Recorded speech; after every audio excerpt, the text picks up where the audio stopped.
Hey everyone, welcome to the first episode of the GPP podcast. I think that's the name we're going with. I don't know. Great opening. Yeah, Hello. yeah, hello.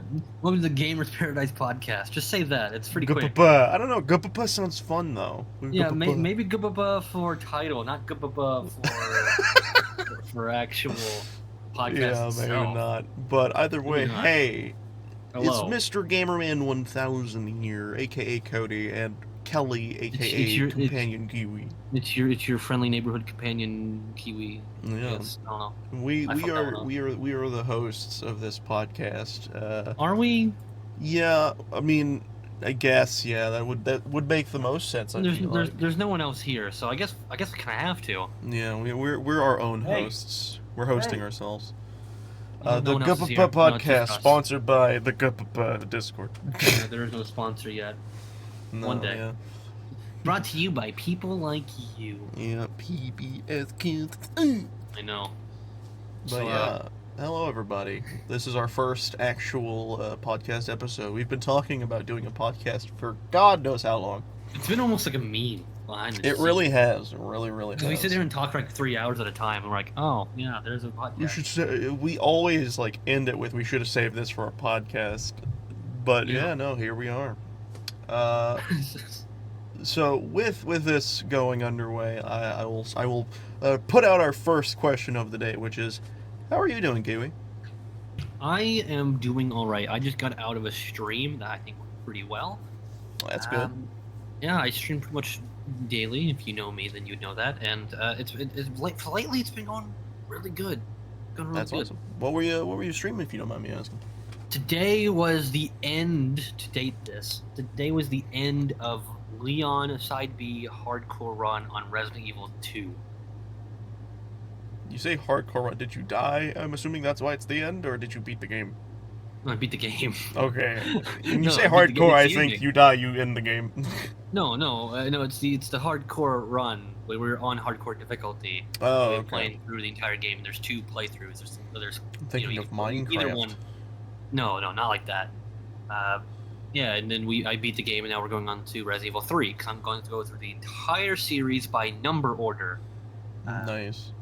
So, or technically by timeline, but there's no Code Veronica because they didn't remake Code Veronica. Sorry, That- boys. That They didn't remake it. I can't play it. That is the shame. Yeah, so we're going on to Resident Evil 3, which it would be next anyway in line. Yep. And yeah, I'm gonna go through the entire thing. I know I have a few people that are really excited for Resident Evil 7. I have to be like, Resident Evil 7 might not be for like a year. But hey, it's gonna hit when you hit it. No, that's true. I hope so. I'm gonna quickly walk to my door real fast and flip my new sign I added to my door that says live, so that way people Oh. don't just barge in. And I'm gonna You keep should- talking, that way everyone can hear me. Because But I I'm think already- it's funny if on a live podcast I walk away for a second to fix something. Hi! Hey, that is a lie. This is not live. It's not, but it's live for We're gonna- us. We might premiere it. You know, we should do that. Probably should actually, yeah. Anyway, it doesn't matter. Yeah. That's me. That's me. How are you? Honestly, I'm doing pretty good. I was supposed to work out today, but I couldn't because, well, I can, but the people I normally work out with, they were just busy today. Yeah. So I just decided to sleep in. I slept till like fucking 5 p.m. And Jesus. dude, I like sleep. I can't help myself. But No, I am I trying know. not to do that as much. Just today, I kind of needed it. But Yeah. Well, to be What- fair, you what also, made- you also stay up till like 8 a.m. well, actually, I think last night I stayed up till like 6 p.m., which is where I like to stay up. That's my time that I normally like to go to bed around. That way it Alright, gives me alright. like a full, like, what was it, 6-7 hours of sleep? Yeah. Because by the way, for context, he works nighttime. I do. I'm a night shifter. Yeah. It makes me sound like a fucking creature. Yeah. I just wanted to add that in there. But after I had woken up, I went into like my kitchen because my mom had made like fucking. You ever heard of the brand Kodiak? Yes. They're like they make really fucking good pancakes and waffles and shit like that. I've been Okay, eating I that will- stuff because they're a lot healthier than normal fucking pancakes and shit. All right. And because I've been dieting a lot more now, like I haven't had sugary shit for almost a month now. Sugary shit. Put that on a t-shirt. Sugary shit. There you go. But Like your I alliteration had there. we also have like this sugar-free like syrup and stuff, so just to like combo with it makes it nice. Yeah. But I woke up to that today, and we used specifically the pumpkin pie flavored pancake mix from Kodiak. Not sponsored, but I will say it was weird. fucking delicious. See, every time you say it, I can't help but think Kodak, which Kodak. is not the same thing. No. But yeah, it was really good. Woke up to that and ate food, came in here, basically prepared for the podcast, watched a smidgen of YouTube. Were you watching me do my Leon run through? I was not, no. I actually was watching Comic Book Explained as he was getting into one of the more recent Thor book runs. Didn't he just die? I don't think so. Not Comic Explained. Okay, then who is Unless I'm the thinking guy of that someone just- else. I know No, who who you're is the guy talking who about. did? Oh, I used to watch him all the time. Comic Storian. Yeah, Comic Storian. Yeah, that was sad. I used to That watch him all the was. time. That was a legit just surprise when I heard that. Yeah, I mean, it was surprise to everyone. I think he was an accidental Yeah. death, but even still, rip that guy. May he rest in peace. Yeah, you were fantastic on YouTube while you were here with us. You You'll were. forever be with us. You will always his be wife's remembered. Didn't his wife take over the channel now? Like, isn't she? I she think did it's you- I think it's her and some other friends because I've seen like some videos still being posted on that channel, which originally surprised me. I was like, holy shit, they're still doing stuff. I thought he was dead. I mean, that was his passion. So I mean, Yeah. I guess give They other just people wanted to carry on a his similar vein. his passion. Yeah. Anytime I wanted to see about comics or something like that, I pretty much went to him for the most part. If I didn't read it myself, then I went to him. Yeah. But continuing on, I guess, with like my side of life, I do want to talk about something because for me at least, I used to be very active on like streaming and very active on like video recording way back in the past, and I've horrendously halted a lot of that just to work more on like smaller things here and there. D&D. One of the biggest things, yes, is the D&D that I host. I host it every 2 weeks. Church light every 2 weeks on a Sunday. It's on a our Sunday, channel. 6 p.m. Or at least try to get around 6 p.m. But yeah, no, it's a really good. It's a good show. You guys should watch whenever you get the chance. It's on the Mr. Gamers channel If you like- and also Kiwi's. Go check it Yeah, you son of a bitch. out. If you want a really good perspective, it's on my side. But your perspective is my perspective because I screen share to you. I'm talking about the other shit. I got dice cam. Yeah. Only because of you. Only because you're like, I don't want you to see the dice. Well, I don't want you all to see that because I do think it's fun to just get the reaction of like their numbers. Granted, like the rolls have been garbage. Yeah. No, Like- the reaction have been like, oh, great, cool. Yeah, it's like, oh, he rolled and he missed again. Wow, wonderful. You know what? Let's see how good my luck is. I got my dice container right here. I'm gonna pull out a d20. Let's do a metal one because the metal ones always sound the nicest. I got a 5. My luck is still not good. But Keep yeah, that. I need you to keep that for next like few weeks. no, I need to actually be able to kill some of you guys. You can't. You're not gonna kill any of us. You're gonna We'll kill see. nobody. Next session, I legit think is going to be a very fun one. No, but you have a written out story for each of us that we haven't even gotten to. You ain't gonna. You might kill one of us. You ain't killing one of us yet. We'll see. We'll see. You've written too much to do that shit. I've planned too much. You plan too much. I've even changed, like, my motto when it comes to D&D now is I have a plan.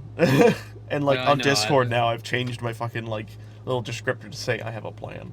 It's like, that's the situation for me right now, is I just always have a plan. I have a question for you. Yeah. What is your favorite video game of all time? Ocarina of Time tied with Tears of the Kingdom. And I say this tied specifically because those games felt like the same game but in 2 different generations. Okay, I mean, I When never I- played a Legend of... The when- only Legend of the game I've ever played was the first one. Yeah. But whenever I played Ocarina of Time way back in the day, that was my first introduction to, I want to say, a video game. Because I don't really remember playing any other video game that was as impactful to me back in the day. No? Ocarina of Time was one of those games where I literally didn't want it to end. You wanna know how bad I didn't want the game to end? I Sure. never beat the game. I would always get directly before the final boss fight, and I would stop and restart my run through because I didn't want the game to end. Beating the game felt like fully ending it to me, and I wouldn't want to pick it back up afterwards. So So have you I would never actually beat always, the final boss?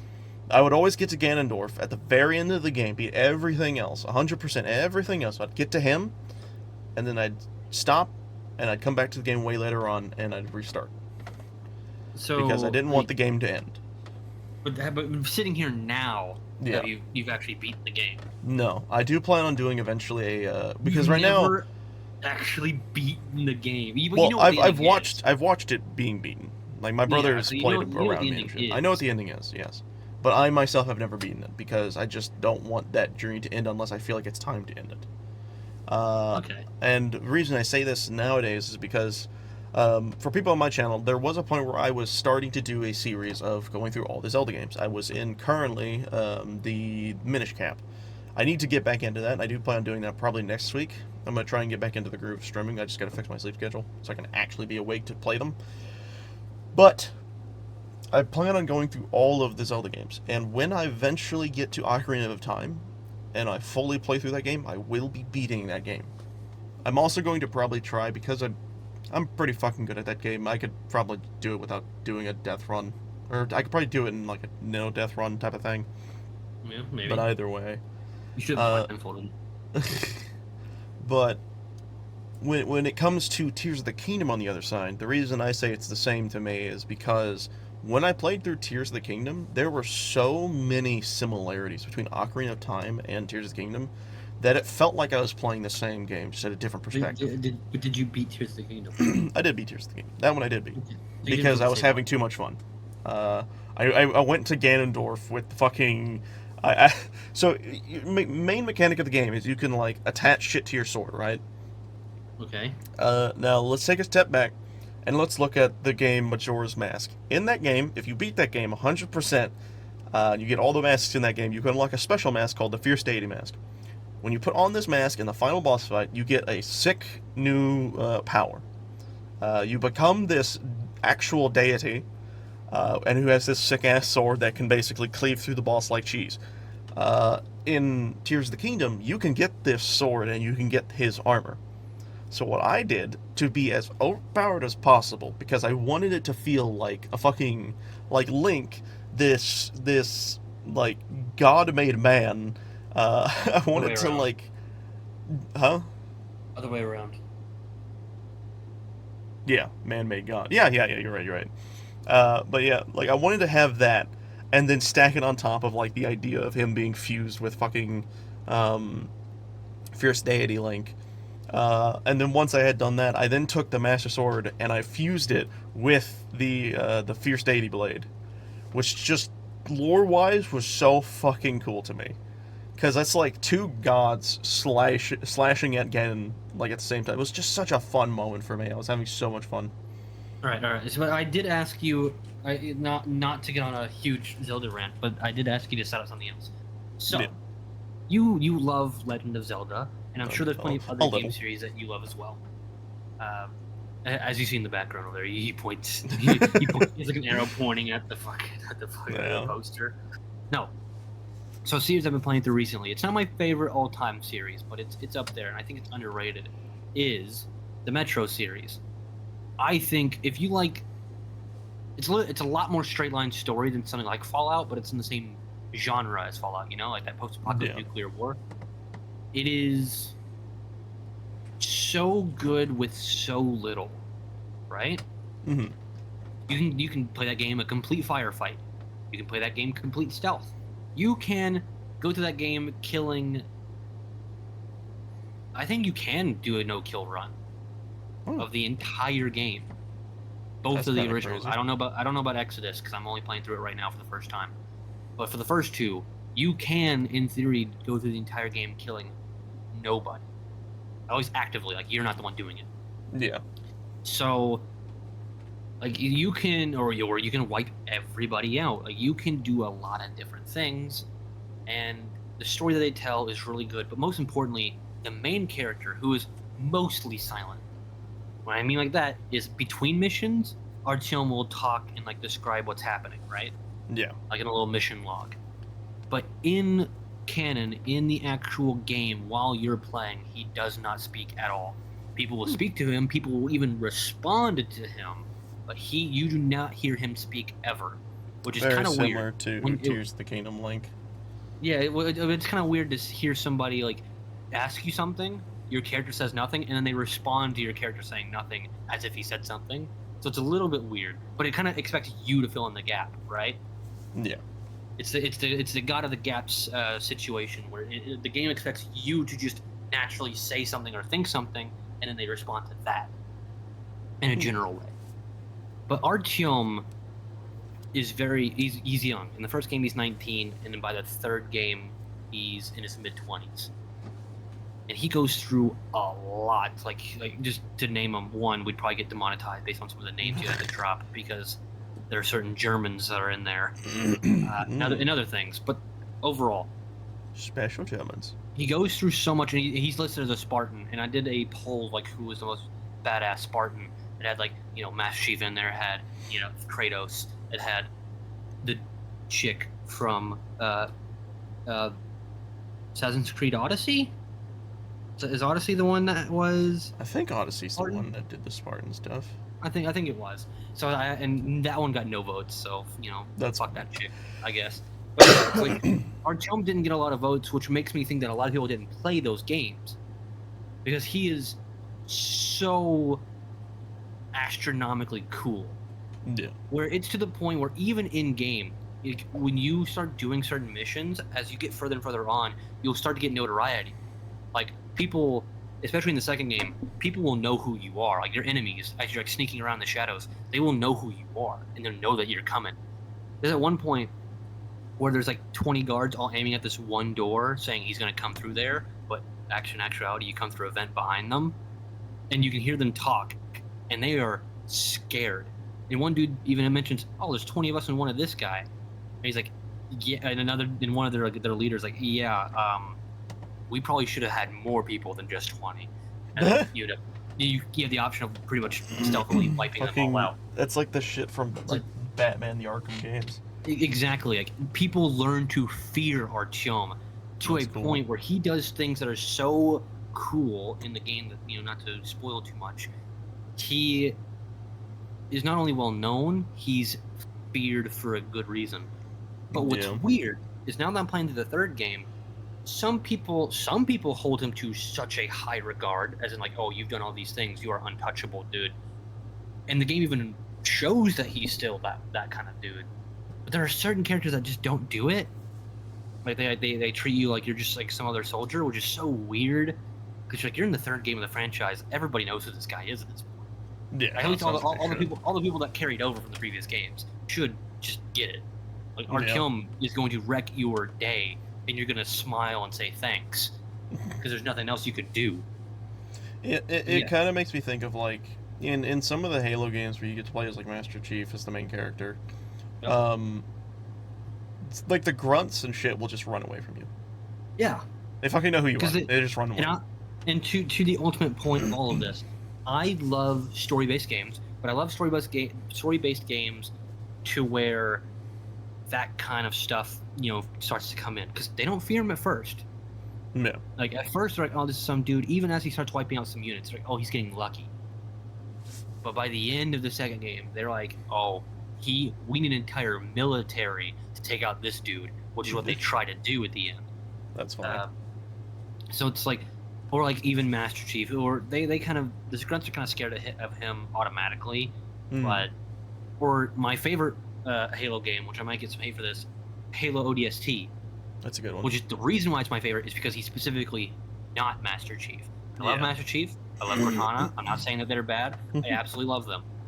But to have a game series that is so like, you are this overpowered hero, which is the point, which is good, and then suddenly you rip all that away, and you're just a nomad of nowhere. No one knows who you are. You're kind of just, you're the rookie. You're literally just like the barest bones nobody you can possibly be, and you just find a way to win.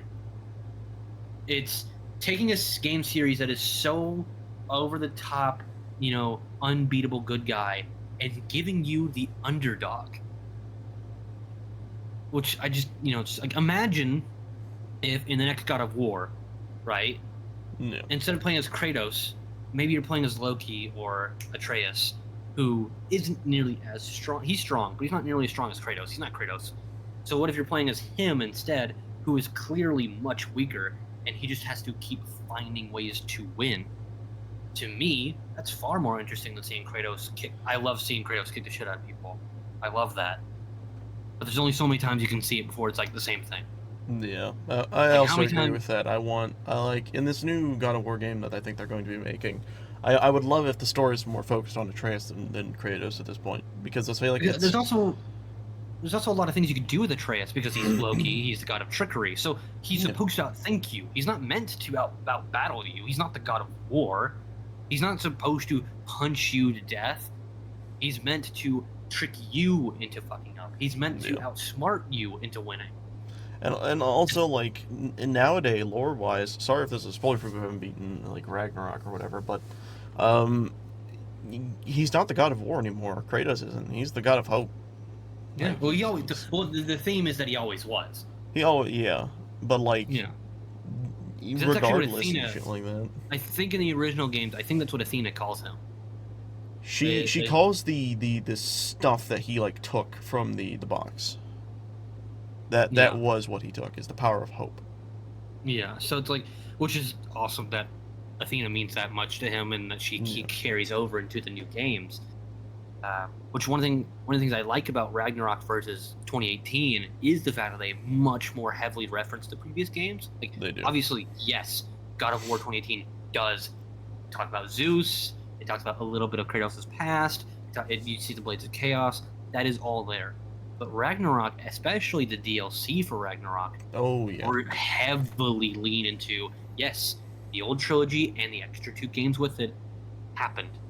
These did happen. He remembers all of it, all this kind of stuff. It was And good. it breaks down his character, which character breakdowns, if done right, are beautiful, and that was the perfect one. The ending of that DLC was absolutely perfect. Yeah, like it was the only way I could really see it ending, which is almost why I don't want to see Kratos again. I want that to be the end. Yeah, it really I- feels like he has fully put down his blades. Yeah, or not even put down his blades, like that it no longer controls them. Yeah. Because even in 2018, the moment he puts them on, they immediately start tempting him again. It says immediately, "You are still a monster," and Kratos responds, "Yes, I am, but I'm no longer yours." End of the DLC for Ragnarok. He's not a monster anymore. He's just a man, which is the ending for Kratos. And honestly, like I said, I don't want to see him again because of that. I think it would ruin that moment. But I'm not entirely sure you will. Like, there's a difference between, desire and what you think you might get. But this is a weird time where I think they might line up. Yeah, I think, what is it? Who does that? Who does those games? Oh God. Let me take a look. For some reason, Project Red is coming to my brain, but they definitely don't do that. Daybreak Game Company. No. Let's see. Hold on. The developers. Sony Interactive. We got Santa Monica Studios. Santa Monica. Because Santa Monica is the company I that did fucking know the first trilogy. Yeah. So Santa Monica is the God of War makers. So Santa Monica, I think, is genuinely done with Kratos in the best way possible. It does feel like they are really wrapping up his story. Yeah. Which 'Cause is there are why, also like, games- it makes me afraid for like any game they put out afterwards. It's not gonna have him in it because those fucking fans are gonna be like, if it ain't Kratos, it ain't God of War. No, that's fair. I mean, that is fair. I know, but And here's my thing: how can you get a series to evolve if you don't let those characters rest? I think the problem is a lot of series, mostly in TV shows, but we'll get to that later. But a lot of series don't know when to end. They don't. You either overstay your welcome and become bad, or you end just in time to be good. Yeah. And they're like, like the Tomb Raider trilogy. I think it being a trilogy is why it's so iconic. If they just made 6 of them, if they were still coming out with them, you probably wouldn't care. You'd be like, okay, another Lara Croft game, cool. But because they said it from the beginning, it's gonna be a trilogy, and you're gonna miss it when it's gone. People miss it when it's gone. Yep. Uncharted is on its 5th game, and no one cares because it kept coming out. And also, like, in like a different side of that, like with how Zelda does their like resets, it makes sense while their universe has multiple versions of the same game. But in like God of War, like it's the same characters every time. Oh no. After 2018, they did the Nordic stuff, so they can just go to a different religion. But even still, actually, aren't they making a prequel for 2018? I have no idea. Maybe. I think they are. I think they're going to be tackling Egypt here soon, which worries me a little bit. Yeah, I mean, I think all this development. I think all you need to do is stay away from the big 3, and if you stay away from the big 3, you're fine. Yeah, as long as you just do that. But on overstaying your welcome, what was it? Talking about overstaying your welcome. What was the game I was thinking of? I don't know. No, like okay, fine. Like Halo. Like you don't really care about Halo anymore because they just kept coming out. Oh, there we go. Assassin's Creed. Back in the day, you could not miss an Assassin's Creed because Assassin's Creed could not miss. They were making bangers. All of them were good. And then they just burnt out because you can only make a game every single year for so long. Black Flags, I still think was their best. Like after Black Flags, it all kind of fell downhill. I think Black Flag has helped a lot by being very good at the mechanics. Yeah. It helped a lot that people cared about pirates and that they have one of the best pirate fighting mechanics ever. Like Edward Kenway is not the best character in the series. He's not. I think that goes to Ezio Auditore. Obviously. Honestly, I like Altair. Altair is phenomenal if you actually break him down and who he was. And honestly, if we're being completely truthful, Connor is probably still better than Edward. But Connor's also helped out by the fact that Edward's a prequel, so like anything that Edward does helps Connor. So it's not really a fair apples to apples comparison. I will say, funny joke. There's also not a lot of great characters after them. No, there's not. Maybe the twins. That's about it. Like, who can you even name after them? The only characters that I remember are Altair, Ezio. We got I don't remember his name, but the guy from Black Flags. I think he said, was that Connor? Or what was his name again? Just said his name. I know you did, but my brain did not connect. Edward Kenway. Edward, that's right. Edward Kenway, and then in 3 is Connor Kenway. Ezio, Edward, and then Connor. Those are the only ones that I legitimately remember when it comes down to the gameplay. I mean, I remember the Friar twins, but only which is Syndicate, but only because Syndicate was like surprisingly good. Because something I like is changing up the characters sometimes. Because you know sometimes you like to do that. And in that game, I think it's the first Assassin's Creed game where not only do you switch characters besides Desmond, which I'll get into in a second, but you can do it almost at a whim, and they play completely differently. It's a boy and a girl. The girl is full Assassin's Creed like stealth. She is not built to do what Altair did, not to do what Ezio did. Because Ezio, you can stealth and you can just sit there and fight. You can whip out your sword and you can just get off people that way. Yeah. She is not good at that. If you try to do that, she will die. The brother, however, is much bigger. He's more of a brute. That's the only thing he's good at. He can't really stealth. People will notice him a lot more. So I love that different mechanics for the different characters that, depending on how you want to play, that's who you pick. So more, to me, I like the girl because I like more stealth kind of stuff. Yeah. Especially for Assassin's Creed. That's kind of like the point of the game. Yeah. But which I do feel like they've kind of lost in a lot of the later games because it feels like they're going more action-packed than what they used to be. Not only that, but I think you missed the human element, which is originally the idea of Ezio and Altair was through Desmond Miles, that that I remember, because you start off the game as I think you start off the first game as Desmond. I think he's the first person you see. I think you wake up out of the Animus, and then like he has that what is going on kind of stuff, and it's like such a jarring moment because every time you see the promotion material, it was always Altair, Altair, Altair. Yep. So when you start off the game and you're someone completely different who matters a lot, and as you go into the trilogy, not only does he become an assassin, and like he's like the last assassin really, but everything goes through Desmond and the Animus, learning what Altair and Ezio did and what they did for each other. Because mind you, if you don't know about Assassin's Creed Revelations, they meet in quotation marks. Altair starts a journey, but he dies in the middle of it, and then Ezio finds his bones and then finishes the story. Yep. And what he finishes is what Desmond ultimately uses to win, and then he ends up giving his life for it as well. So you have this perfect quadrilogy in the first four, and then you go to nobody. They do the Animus stuff afterward in Black Flag and 3, which is the same person, because Connor Kenway and Edward Kenway are related. Yeah.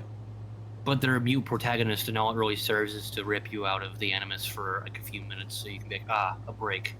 Mm-hmm. Like that's all it really does. There's no story to it. You just kind of move on. Like there is a little bit, not really. And to my knowledge, in the newer games, they don't even have that. I don't think you even go out of the Animus at all. I don't think you do. I think they just focus you into the actual characters. Which is, I think, where Assassin's Creed died. I think getting rid of the real world. Well, they're all real world because it's more like getting rid of the point for it all. Yeah, it's like because in Black Flag and in 3, the reason you're doing it is for a video game. That is the actual in the game. The lore is that your character is, the actual guy is going to an Animus project so they can get Connor and and Edward's memories out of him to put him in a video game. That's really funny. Which is kind of funny, but also really stupid. Like, why would you acknowledge that you're making a video game in a video game? It's funny for 1 second, then you're like, this is really dumb. It makes a lot of the point of the thing mute. Yeah. Yeah, no, there's a lot of other stuff. But yeah. You know what? To switch it on its head, we're talking about big time developers that are starting to slow down. Talking about Bungie, which I don't actually 343. Bungie doesn't even make Halo anymore. Yeah, Bungie. I think Bungie is actually not doing super hot as of late. No, they're not, because they still do Destiny. Destiny 2 is garbage, as far as I've heard. I actually played it. I played Destiny 1, and I liked it. One of my friends, coworkers, is incredibly addicted to that game, and he really fucking loves it. Well, that's good for him then. But even still, all these companies, not doing so well as far as AAA. Let's go the exact opposite into indie games, because indie games have been hot fire for the last decade. Yeah, they kind of been holding up the game 10 community. years. Really, honestly. I mean, they're getting their own movies now. Yep. Even if the FNAF movie was garbage, even if that movie was terrible, definitely could have been better. Oh yeah, there was so a character that was introduced in the last game in the franchise became one of the main central characters, and also has a connection that they were never made in the game. Yeah. What was her, not Samantha? What was her fucking Vanessa? Vanessa. Vanessa, who has a twin, by the way, which is in canon in the games, has a twin, is now also. There's a name for his daughter, because she dies, she becomes baby, but she doesn't die in this version. She's Vanessa. I forget. Is it Elizabeth? I think it's Elizabeth. I think it's Elizabeth. Yeah. Yeah, Elizabeth has now been replaced by Vanessa, which makes no sense. Even if you're not going to do baby and her crew ever, why have Michael Afton, who by the way is the son, so he knows his sister, be in a weird pseudo-romantic relationship with his sister, who by the way in the movie has a second sister who is also not named Elizabeth. So it's like, what is this franchise? I swear, like, the FNAF stuff has just been all over the place. I felt like the first 4 games, they had an idea. And then after that, it just fell apart. You say they. It was just one dude. It was Scott. Yeah, Scott. But, I mean, he had a little team, but yeah. Oh, yeah, but it was Scott. I think, honestly, see, here's the weird thing, is 1 through 4 is the iconic era. Yeah. It's really 1 through 3, because 4 was so different, but it was still iconic, but in a very different way. But it still had the same kind of overall feeling. Mm-hmm. 4 was more of an answer to a question that people were wondering about, I feel like. They were wondering about, like, the initial, like, start of it all, which basically 4 explains. That is true. And then 5 being sister location is so also astronomically different. Yeah. That it's almost like I don't know if it's a good different. For me, it was a bad different. I'm not a big fan of sister location. I'm fine with the lore. The lore that it added, just the story, fine. The gameplay was garbage. It was not a FNAF type game, but then again, I don't think it was even called a FNAF game, technically speaking. It is literally Five Nights at Freddy's. It's literally Five Nights at Freddy's Sister Location. Is it really called that? I thought it was just called Sister Location.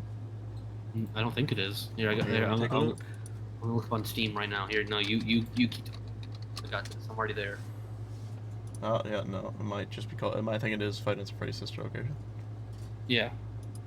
But then to skip, you get Ultimate Custom Night, which is phenomenal. Oh yeah, no, amazing. The end of the end of the quote campaign in that one is that has one of my favorite lines. Oh yeah, it's so good. It is so good that one, at first I didn't even think it was real because I'm like, this is too good to actually be in the game, and then 2, like that is still the ending to me. It is for me as well. I don't think the Pizzaplex shit. I don't count it as canon in legitimacy because it just everything ends perfectly with Ultimate Custom. That's also I think Ultimate Custom Night is the last time Scott Cawthon was working on them directly. It was, yes. It was his last actual game. So that was his last, and there's one more in between there that I'm forgetting. Not just Ultimate Custom Night, there's another one. You mean Pizzeria Simulator? Pizzeria Simulator is in there. Okay. Oh yeah, that one as well. No, I was thinking more of the tiny cutesy one. Yeah. Yeah, you're talking about FNAF World, which I thought wasn't like evil. People thought it was like this evil spawn of Satan. Like it's fine. It's because it was just so different. That is like, true. People thought Sister Location was different. That game was different. That game was different, but it also added a few cool things, cool ideas. I also loved watching the logo, like all like that collection of characters slowly change into like the little cutesy versions. Yeah, no, that's true. But then you do get to the new games. I think the 2 VR games are phenomenal. Like honestly, if I were to get the I don't have a VR headset. If I were to get a VR headset, you better know Help Wanted is on the short list. Oh yeah, no, it was a good one. It is genuinely one of the best VR games I've ever seen. I played it at Ethan's house a while back, and I just remember I was doing the one with Mangle, where like you're like in I think it's an elevator shaft or something like that. No, and, like, that's not Mangle. That is Eduardo. It's not. It's something weird. Yeah. I know what you're talking about, but no, I don't think for that one that was that. Because I do remember being in like this reddish room with Mangle crawling through things. Okay. But I just remember in this one being just screaming, just like, "Don't you fucking dare!" Just like, "Stay the fuck away from me!" Because that was like my first experience with like a VR horror game. Because my experience with most VR games are like, there's just robot action pack one where you like fucking shoot a bunch of robots with these guns and shit, or like reach up and grab them, tear their heads off. Shit, it was super fun. But that was my general experience with VR. So then to go from that to like an actual horror game was just such a different feeling, which is why I think Help Wanted is so good. Yeah, I think Help Wanted is phenomenal in a lot of ways, and like I said, it's on the short list when I do get a VR headset at some point. But then you go to the new game, which a lot of people dislike, and for some good reasons. However, I we're gonna make a small segment here. I All want right. to argue on the behalf that that game is actually pretty good. Oh no, Right? I think it's a good game. Right? So, Security Breach, mind you. So, I think Security Breach had a lot of flaws, Hmm. but it had a lot of promise. It did. So, like, I think like a modded version of the game or like a slightly altered version of the game would be phenomenal. It would be really good. So, as it stands, not only do you bring in Monty, do you bring in a different version of these characters, and you add the whole 3D element because you didn't really have that before. It's as far as like you can move around a free space is what I really mean. Yeah. Not like 3D isn't a physical 3D. But anyway, so that's what I like about it is that it's so different. I think in a good way, where you're just a kid running around this Pizzaplex. Now I don't think they made the Pizzaplex as spooky as they could have. Like it wasn't like run Yeah. down or anything, even though it kind of gives the hints that it's been run down a little bit. Like it's just like There are some over- parts of it that are like not in the best shape, especially near the end. Yeah, that is true, but for the most part, it's nearly pristine. Yeah. Which pristine can be off-putting. There's a lot of like the times like think of Exit 8, that kind of game, where Yeah. it being so clean is almost what's scary.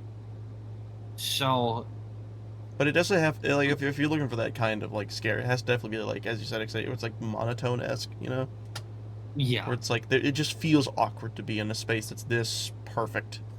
But yes. I think the biggest problem with the scare factor, if you will, of that game was just the fact that like when it comes to, I guess the lighting, I think was the issue. It's way too bright. It's way too colorful.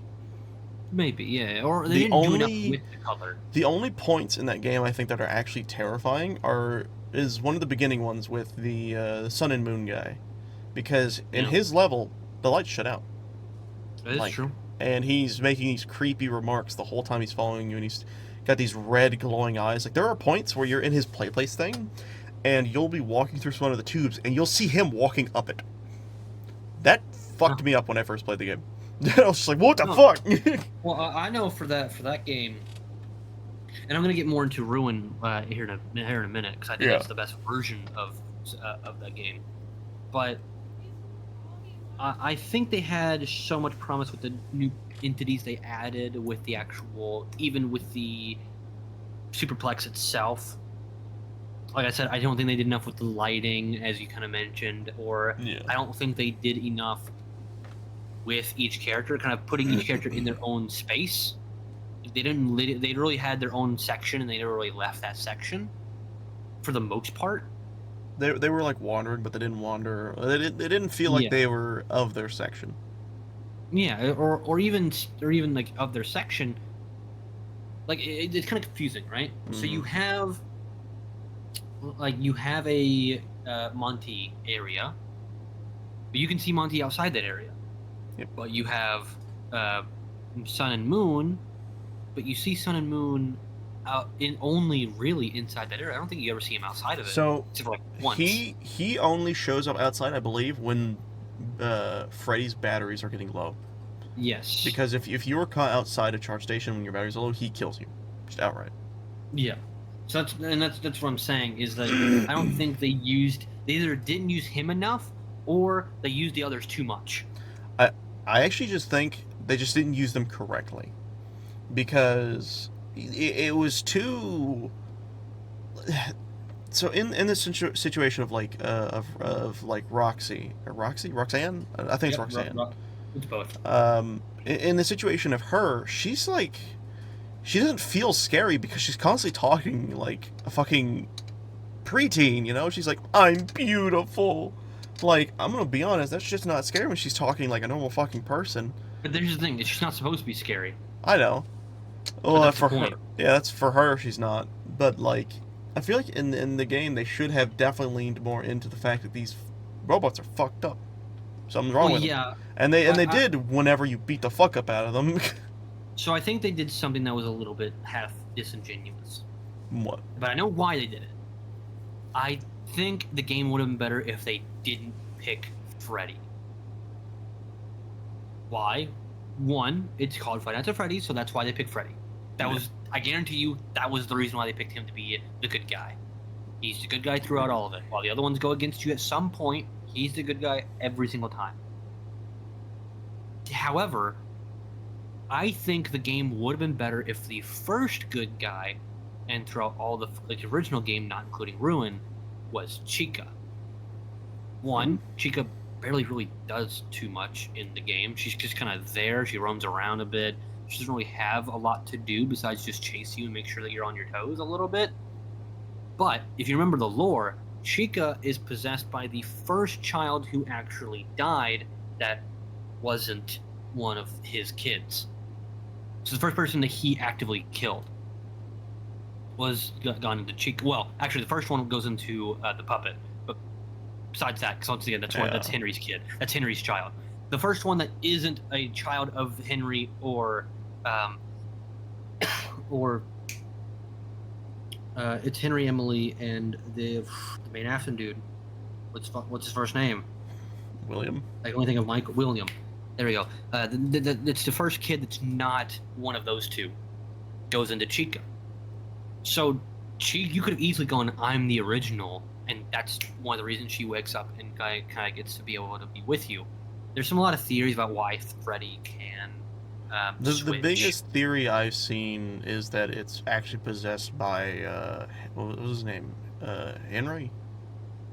Or something. No, it's hard. No, it's the brother. Michael.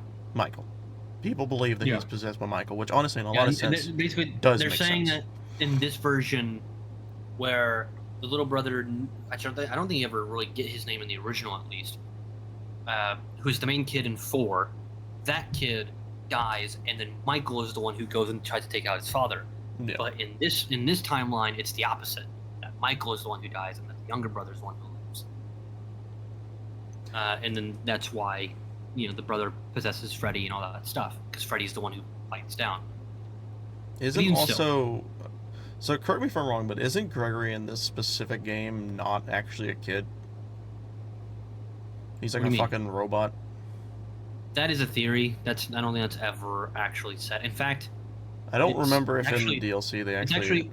In the DLC they actually say the exact opposite. So I don't know. I've never watched the DLC in this situation. Okay, so Ruin, which is my favorite part of it, mostly because I love Cass.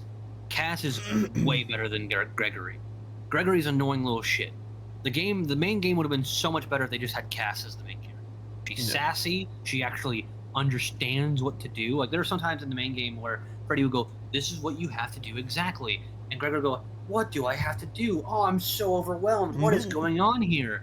And then eventually, then later down the road, he'll just repeat exactly what Freddy told you to do, thus because they're trying to tell the gamer, because they think you're a child. Yeah, they're just trying to railroad you in a certain direction.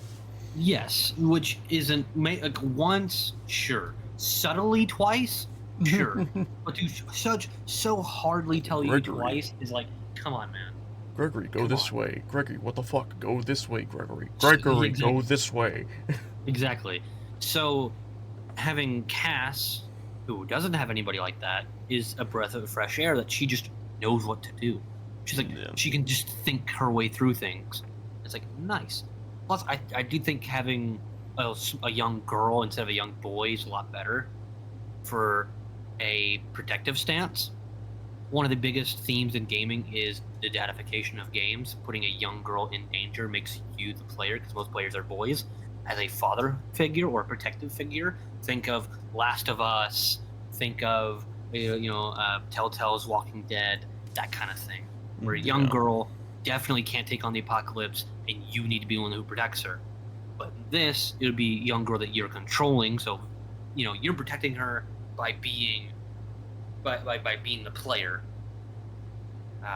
even though she's the one that's acting. Even still. Plus, you have the complete role reversal for Roxy, because if you don't know, you definitely should watch Ruin if you like the original game at all. Ruin's way better. But Roxy completely does a face turn because she knows Cass. She recognized Cass. So she becomes what Freddy was to Gregory. Oh.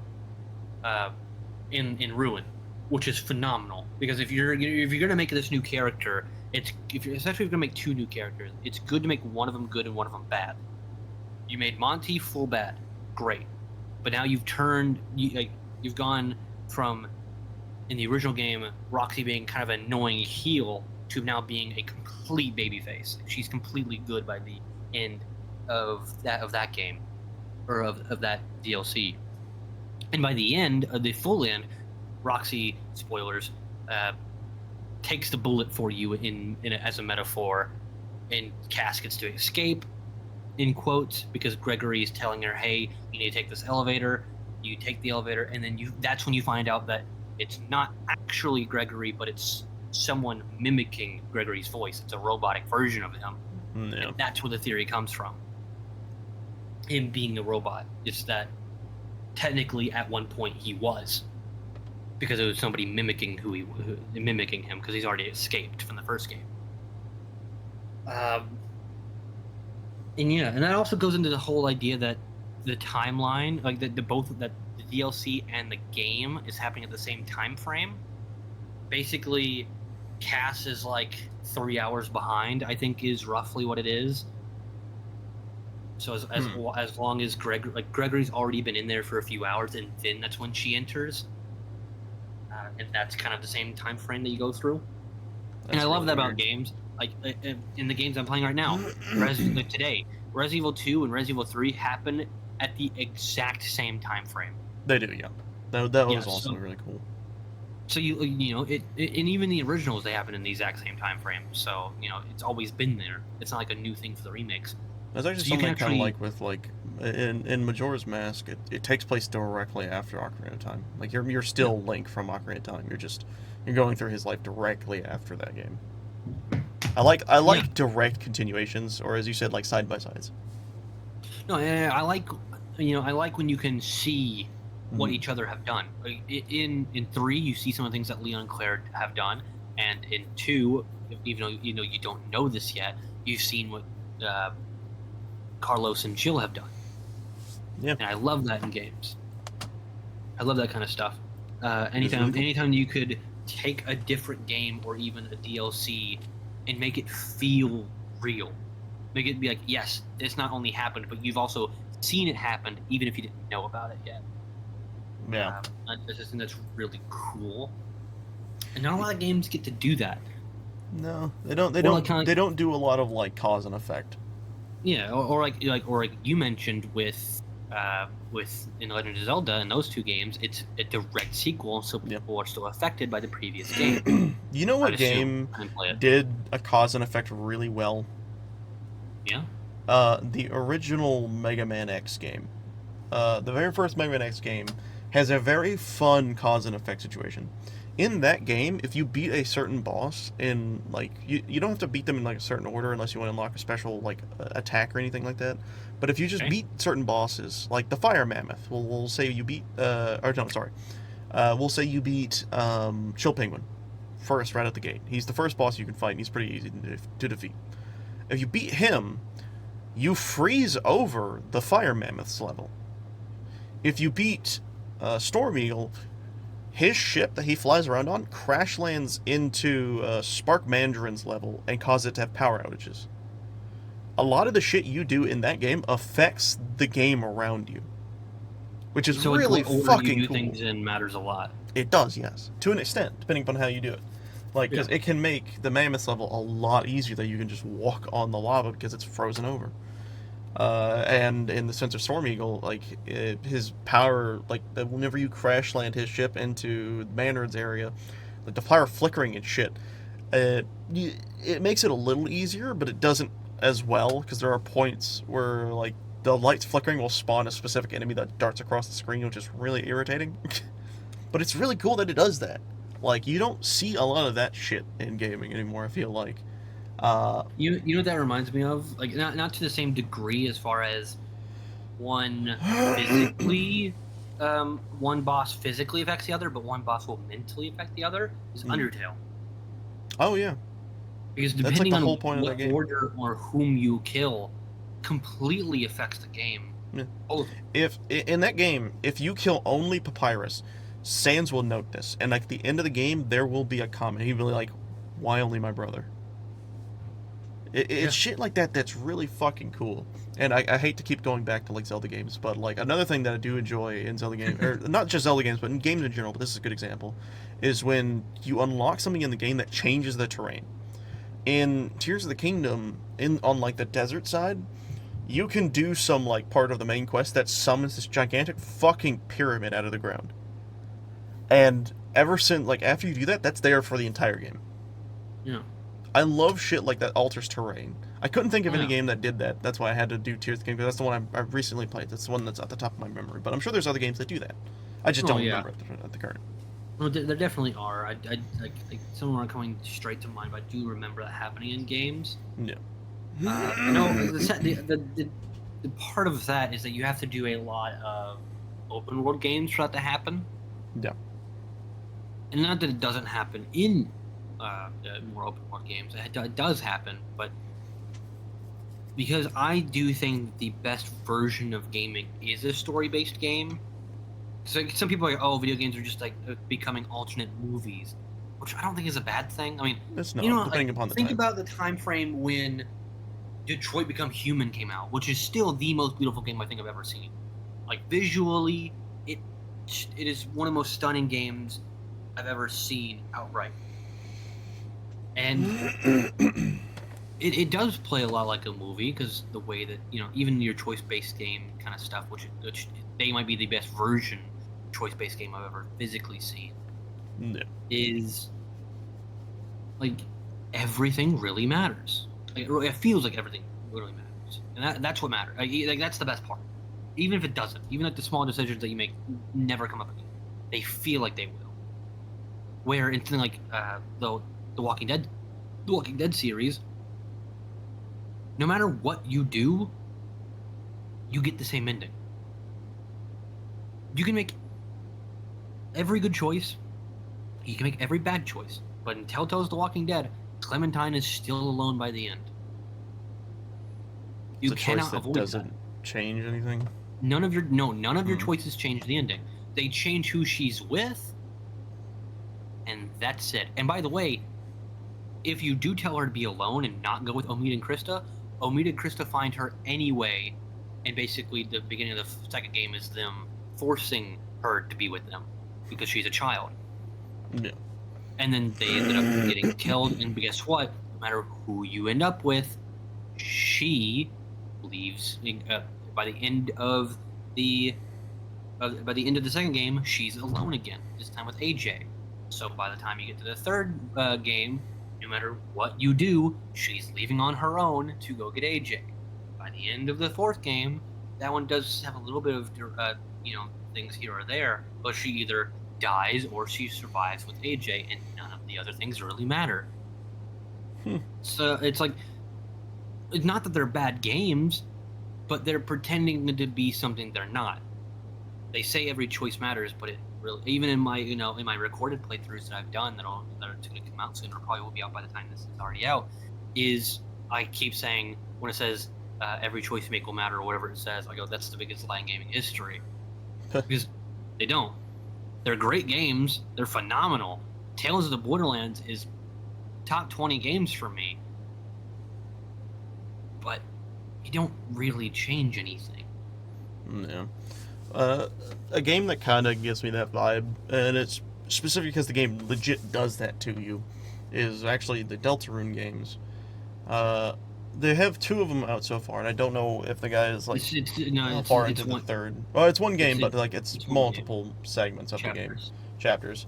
But like in the first game, like you start out, or first segment of the game, you start out like creating your character, right? You go through all like this shit, and then at the end of when you go to like click create character, he's like, no, what made you think you get a choice? And then it's like, your name is Chris. This is what you look like, and then it just drops you in the game like that. It's just like, oh, okay then. And then no matter how like what type of run you play in that game, whether you do a pacifist run or a kill-all run, the ending will always be the same in that game as well. Incorrect. There is an alternate. There's one. It's the one with the Spamton one. where what's her fucking name? It's the Noelle, where you make her Yeah. into a weapon, if you will. No. That But I do like that ending. okay, but what I like about Deltarune is that's the point. The game taking choice out of your hands is the point.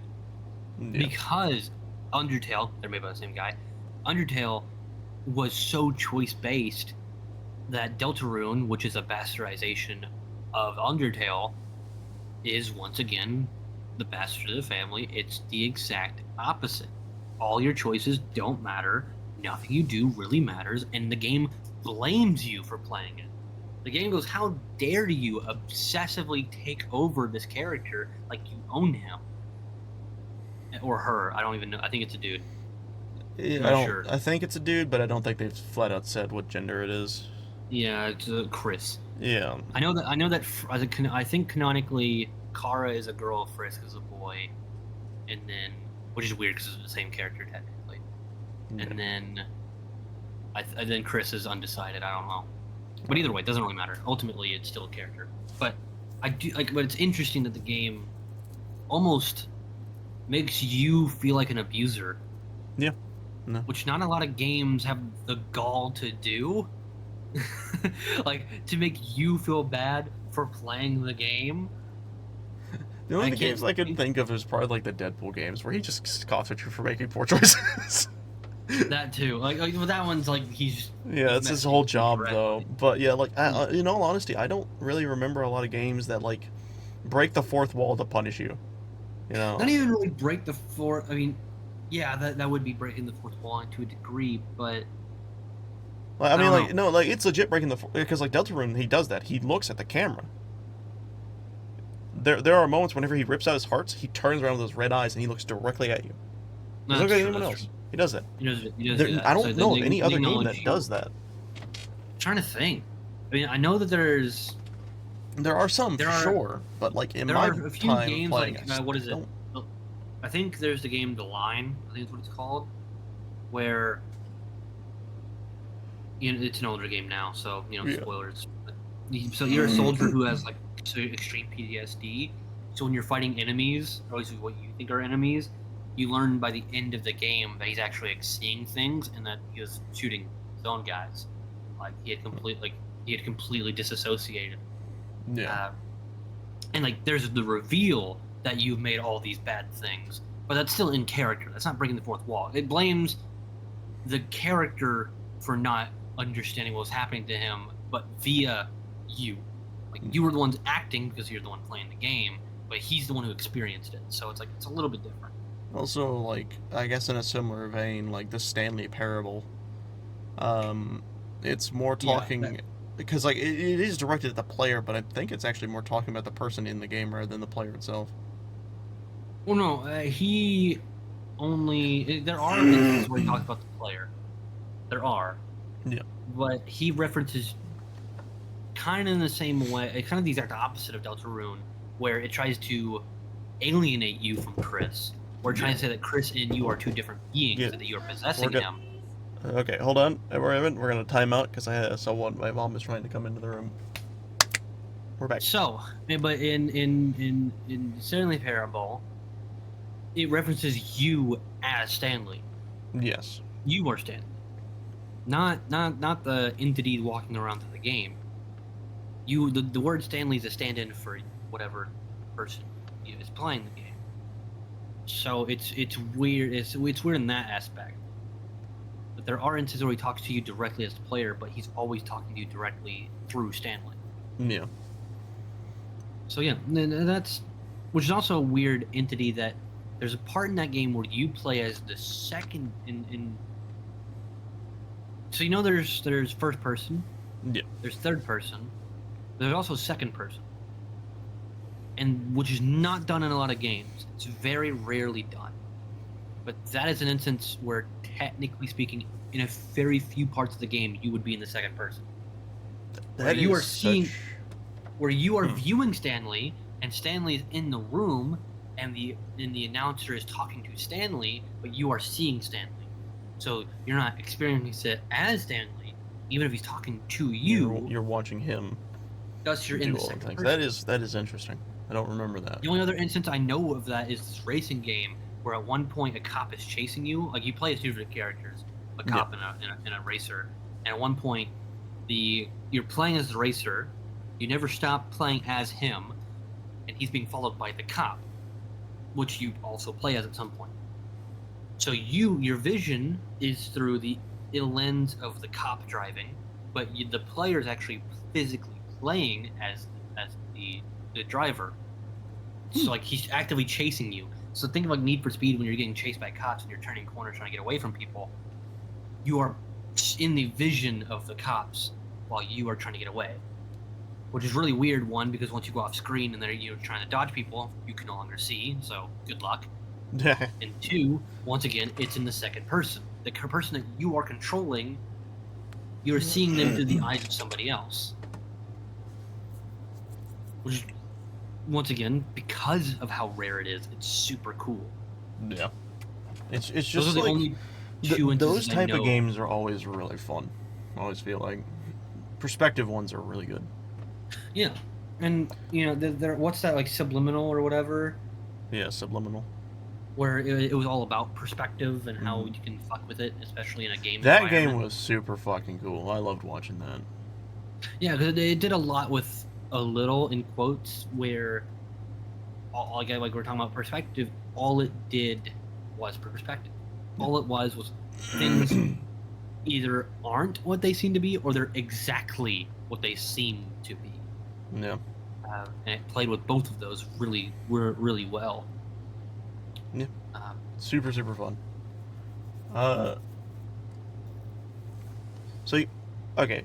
What I will say is, as a continuation of the podcast systems here, we're gonna take a small little break of talking about this kind of stuff, and we're going to jump into just to kind of like break us up into the other segments that we do plan on eventually doing, and not the first episode, but kind of get us going into that direction. We're going to go into what we call the news segment, and I'm going to click a button now on this, and boom, I now have a news desk in front of my character. Look at that, look at this. It's a nice screen, it has news report on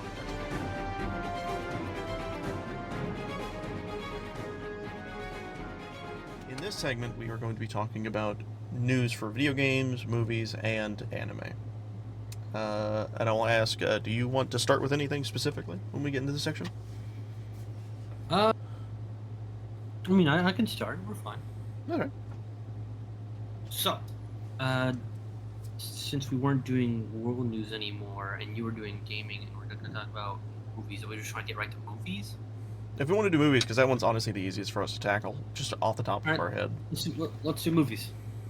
Then let's start with the funny one first. I feel like let's bring up the idea of fucking Borderlands. It's Borderlands movie. Yeah. Yeah. Borderlands, not only did everyone know it was going to be a garbage movie, but the audacity that both the makers had of the movie, of saying, "Hey, no, just give it a chance, guys. Just really give it a chance." People put a lot of work into this. What's really funny is they did what the people who made Dragon Ball Evolution did.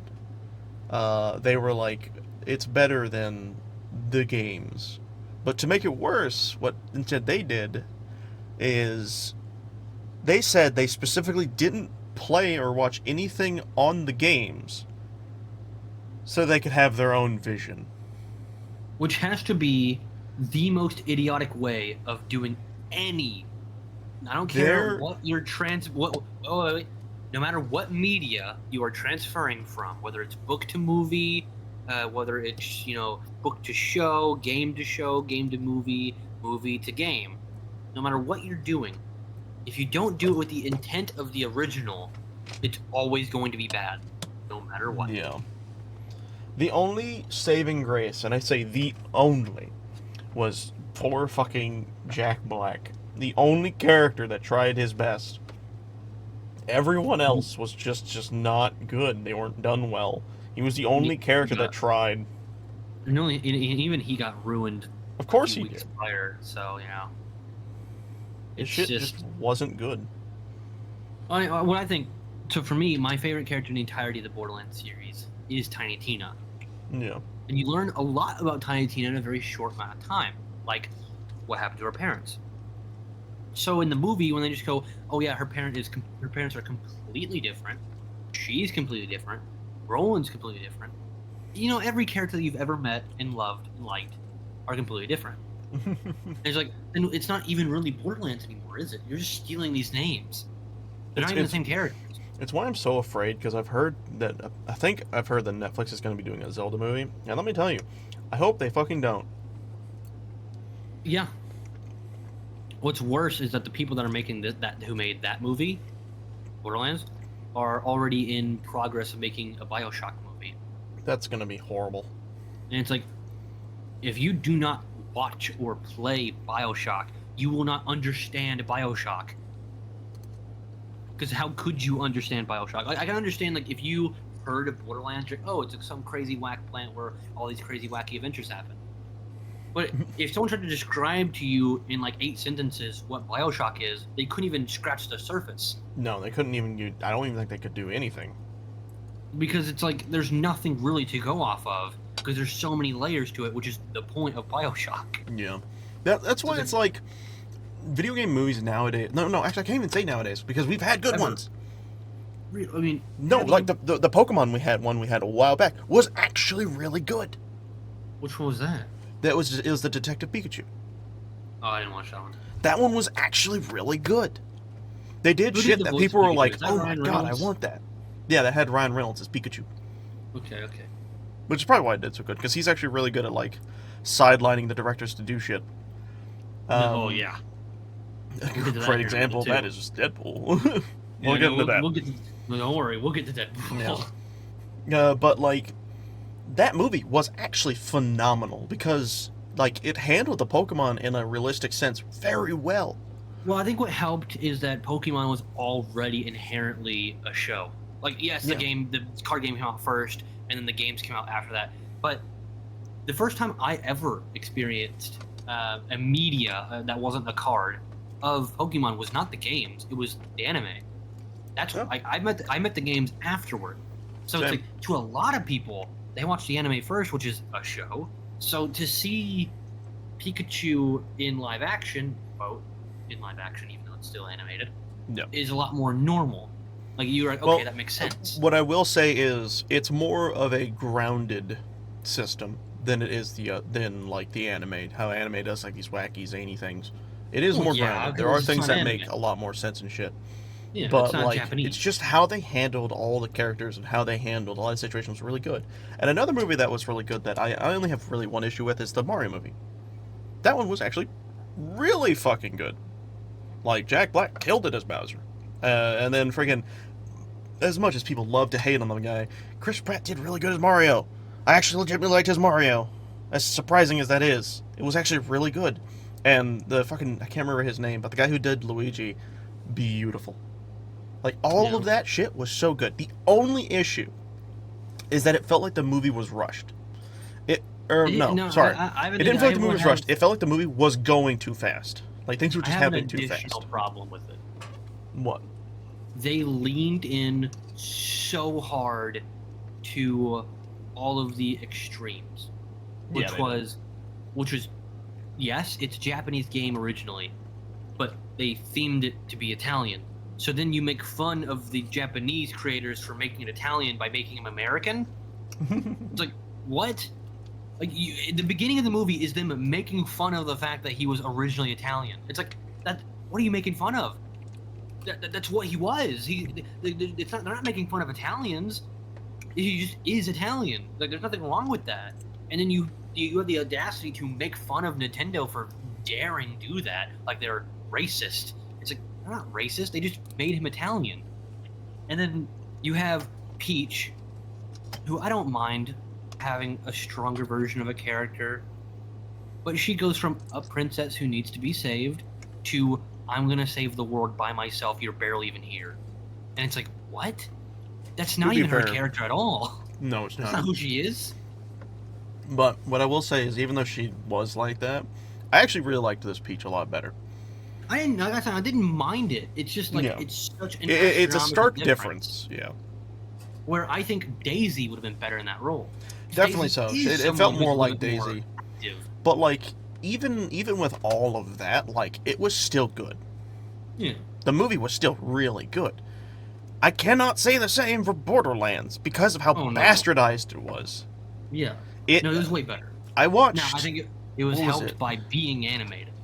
Whenever I was watching Moist Critical talk about the or the movie, because he was just like he and like all his friends went to see that movie at the same time. And one of the comments that I loved the most was that one of the guys who was there fell asleep during the movie, like 20 minutes in, fell asleep, right?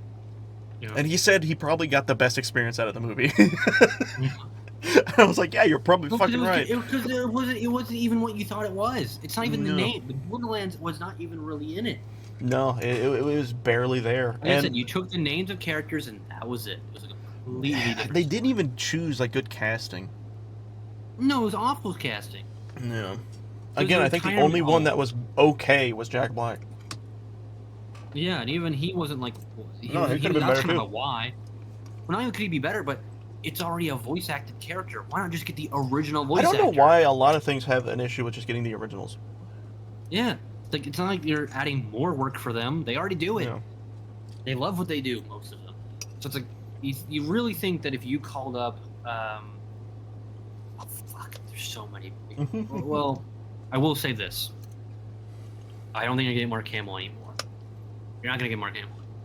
If you're doing a Probably not. Batman movie, you're not getting Mark Hamill anymore, which is sad because he's a phenomenal Joker. But without Kevin Conroy, It just doesn't hit the same. Their age it of just, Batman and Joker is gone, unfortunately. yeah, which to his credit, he was the one who said that he probably won't be Joker ever again because Kevin Conroy is his Batman, which he is. There are definitely other ones, all-time great. Stephen Bloom, is it Steve Bloom? I think Steve Bloom. Like a lot of other guys who, if you were going to make something out of their characters that was animated, why wouldn't you just have them? Yep. Like it's so weird. It is. It's very weird. But this was live action. It's talking about Borderlands. Speaking of something that was also transferred from comic book to movie, not very well, but it was done. Deadpool and Wolverine came out pretty recently. Yes, it did. I thought it was okay. I haven't watched the movie yet, but I've seen a lot of shit on it. I watched the movie. A lot of things I've seen, because I've watched a lot of like the little like YouTube shortcuts, like clips from it. Okay. A lot of things I've seen are really good. No, here's the thing. One, it's a physically stunning movie. Like, Yeah. whoever their videographer was, phenomenal. Like top tier. You didn't pay them enough, is what I'm saying. Like honestly. One thing that I really liked that was a surprise to me when I actually saw it. Yeah. And I kind of feel bad because like now like it, even though I watched it now, it made me want to watch the actual movie itself. But I feel like it would have been more impactful if I'd actually seen it in the movie. Was the reveal of sorry people, if you spoilers for the movie, the reveal of the original Blade actor being in there. Yeah. That shit I didn't know. I did not know that was in there, and I was watching YouTube shorts, and then that popped up, and I was just like, "What the fuck? Wait, what?" Because that was my first introduction to Marvel, was through Blade. That was really fucking cool when I watched that movie. I loved the original Blade trilogy. And whenever that movie whenever that actor came out as Blade, I was taken aback. I was like, "What the fuck?" And then I saw clips of Gambit. Then I saw clips of Gambit, and I was like, "What?" Like it legit was surprising to see all these characters that I had not seen in forever. But because I've seen the movie, that's like the point. Yeah, no, definitely they were doing it for like shock factor, but it was really good. Not only shock factor, the point of the area was taking characters that do exist that you never would see on a big screen, at least, or maybe you wouldn't see anymore in the case of Blade, and giving them an ending. That's literally what he says. He goes, "I'm here for an ending." Yeah, that's what he says. So it's like it makes a lot of sense. Like Laura coming back. Which they confirmed that's the same Laura. It's like that's not like an alternate version. It's the one that you know from Logan. It's like now I don't think she got the ending they should have given her, or she didn't really do a lot, even though she's literally Wolverine too. But even still, it's like it's better than nothing. They make it very clear that the Wolverine you get is is actually much closer to the Old Man Logan than the actual guy in Logan. You know? Mm-hmm. Like the actual comic book version of Old Man Logan is much more the Logan you get in the movie versus the one you get in Logan the movie. So I do think that the whole different version of Wolverine was a little bit tacky. It's like, okay, I mean, whatever, sure, cool. It's like just another, they're making fun of the multiverse while also diving into the multiverse. Yeah. It's like I know it's Deadpool and it's kind of like his thing is to make fun of something even though he's the one doing it, but it felt a little bit overdone, which is also the thing that they're making fun of, is that it was overdone, but they're overdoing it. So I don't know. It missed for me, but I can understand if it hits for a lot of others. Ryan Reynolds still top tier. I think they missed an opportunity. They missed an opportunity at the ending, where, for no reason, spoilers, I guess. At the ending, when they're going through, they do the same thing that in the original Guardians of the Galaxy. Yeah. When all of them hold the Power Stone. Yeah.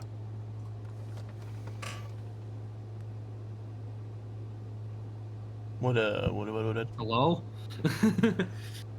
I had to. Hello? Apparently, can you hear me? Yeah, I know. Are you gonna answer, Jesus? I said yeah before. You did not. It didn't come through then. Discord's being funky then. Okay, so yeah, it was just blank for like 5 seconds. I was like, yeah, I leaned forward to like be heard more. Apparently. Okay. I was reading. Anyway, I don't know why Discord did that. So when they're holding the Power Stone together, they did that, but differently. Like it was the same concept. They're sharing this power happening, and for no reason they have Hugh Jackman's shirt ripped off. Like you just see his fucking immaculate body. But they don't do it for Deadpool. And I'm like, did Ryan Reynolds doesn't seem like the kind of guy who would let himself go. Like he still seems pretty fit, and he was very fit not long ago. So it's like, what happened there? Why didn't you do it too? We could have just like really leaned into it. I thought that was a missed opportunity. But otherwise, I would say the movie was fine. Actually, here's a good way. What do you think scaling wise on like 1 to 10? What would you rate it? Well, I gotta think like, what are we considering an average movie, right? Because like, what would be a 5? So in my mind, I don't think so. I don't know. I guess for me, like an average, like a movie that's just good to watch is what I would consider like an average. I would consider that like a 7. A movie that's just watchable would be a 5. Anything below that is just, it starts to get a little. But I feel like that's making like didn't you have a lot of 8, 9s, and 10s? Because there are a lot of movies that are above just good. Well, no, because okay, so let me give you an example. A movie that I think was not okay. So yeah, I'll give you this one here. Okay, Thor Ragnarok. Okay. I did not like that movie at all. I love that movie. That movie sucked ass. It was so good. It was so bad good. In all the wrong ways. It was so good that I watched it, and then I immediately watched it a second time, no breaks. And it was that movie was a bastardization of so many shits. It was so much fun, and I love to watch it. I might watch such a funny little concept right now. But no, like in all seriousness, though, right now, I was out of spite. The reason I hated it is because it combined like a bunch of stories from the actual comics that I think needed their own movie. And I think they did it poorly, like that, especially with the Hulk. Planet Hulk is one of the best comic books ever. Yeah, but like, his story is so fucking good. There, they have an animated show that runs it really well too, and they could have just copied that. But then they just mixed it with Thor Ragnarok, and it doesn't land well. It doesn't sit well with me. There's a lot of characters that aren't there that don't make sense. It's a funny movie. Don't get me wrong. I do enjoy the comedy of the situation, but the story's not there. Because they bastardize all of what's actually supposed to be there. No one cares about Hulk. That's the thing. They should. He has a lot of character. In the second Avengers movie, he goes through a lot of shit. But people don't care because he's just the Hulk. But it's like, no, you need to look into that shit. But because of the Ragnarok, no one cares anymore because they just thrown No them one cared away. anyway. No, it's not that no one cares anymore. It's that no one cared in the first place. No, they No did one care in cared the about first place. Hulk. That's why we have like the Immortal Hulk run. It's so good.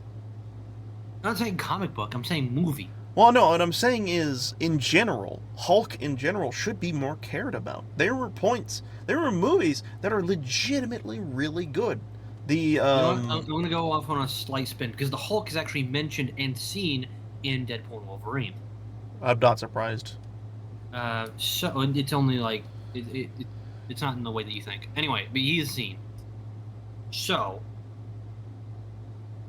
one okay. Side tangent, real fast. I love what they did with Chris Evans. Chris Evans in the movie, and I love what they did with him. Because they do like this whole fake out that he's an alternate version of Captain America, and he turns out to be Johnny Storm. Oh yeah, Johnny they Storm? make him He turns out to be Johnny Storm from Fantastic Four. which is I love that. It's so good. Yeah. It was such a good moment. Anyway, that's what I was talking about. They do mention Hulk, but anyway, what I think that they're going with, if I had to guess, what Ryan Reynolds was trying to do at the end of this movie is I genuinely think he's trying to push for a Deadpool Spider-Man movie. He probably is. That would make the most sense. Don't think he'll get it, but if you actually watch the movie all the way through, it really feels like that's what they're setting up. I mean, Spider-Man and Deadpool have been friends for God knows how long when it comes to the comics. They're far more iconic than him and Wolverine. Yeah. It is really funny how like close that situation is. There's actually honestly a movie I would really like to see. I guess kind of going back to the Hulk thing is the relationship of Hulk and Spider-Man, because in the comics it's actually a really fucking cool relationship. And I don't mean like Banner. I mean Hulk. You know? Spider-Man and Hulk have an actually really phenomenal like just relationship, because they're in one of the comic books. I can't remember the run's name, but there's a situation where Spider-Man effectively takes in the Hulk on accident. Something happens and he takes in the Hulk, and every night, because it's a part of the Immortal Hulk run, he hulks out. And Banner was there to help him through all that shit until eventually they found a cure to giving it back to Banner effectively. And before he could do it, he was like, I can figure out how to handle this so you don't have to, Banner. And he was like, you don't have to do that. Let's just give it back to me, and then we'll let you go back to being the neighborhood Spider-Man. And eventually they do. But when nighttime falls, he sits by Banner to be with him for like that last moment before he turns back into the Hulk. Because of how the Immortal Hulk run works. Every time it hits night, he transforms. But when he does transform back into the Hulk doesn't freak out. He doesn't go berserk. He sits there with Spider-Man. He's like, you stayed to be with Banner. He's like, yeah, but also you. And it's such a touching moment because he's like, thank you, Peter. And he's like, wait, you know my name? Because, and similar to like the movies, he does this thing where he makes everyone forget who Peter is. It's like the whole to keep his identity safe thing. But the Hulk didn't forget. The Hulk remembered. He says, I will always remember you, Peter. And shit like that. And it's just so fucking touching. Because, like, the relationship between the Hulk and Spider-Man is so fucking good. I legitimately do not think the Hulk would ever fight Spider-Man. I just don't. Could. No, well, yeah, obviously. But, like, that would be the one hero where he just would not. Yeah. He'd, like, he'd pick him up, put him in a box, and be like, all right, we're never fighting, but sit there. And just walks away. Like, what do you mean? No, I mean, Hulk is picking up Spider-Man, putting him in a... Dude, if Spider-Man picks Hulk up... One, he could. One, he well, could. yeah, he could, but that's Two, funny. I do not, like, maybe in, like, the Super Omega, like, you know, everyone gets their whole world-ending run, right? Where they're the most powerful thing ever. But if we're taking, like, a normal Hulk and a normal Spider-Man, Spider-Man's throwing him out the window. Like, it's like, do you actually think that? 100%. Oh, no, you're wrong. Spider-Man destroys Hulk. No, he doesn't.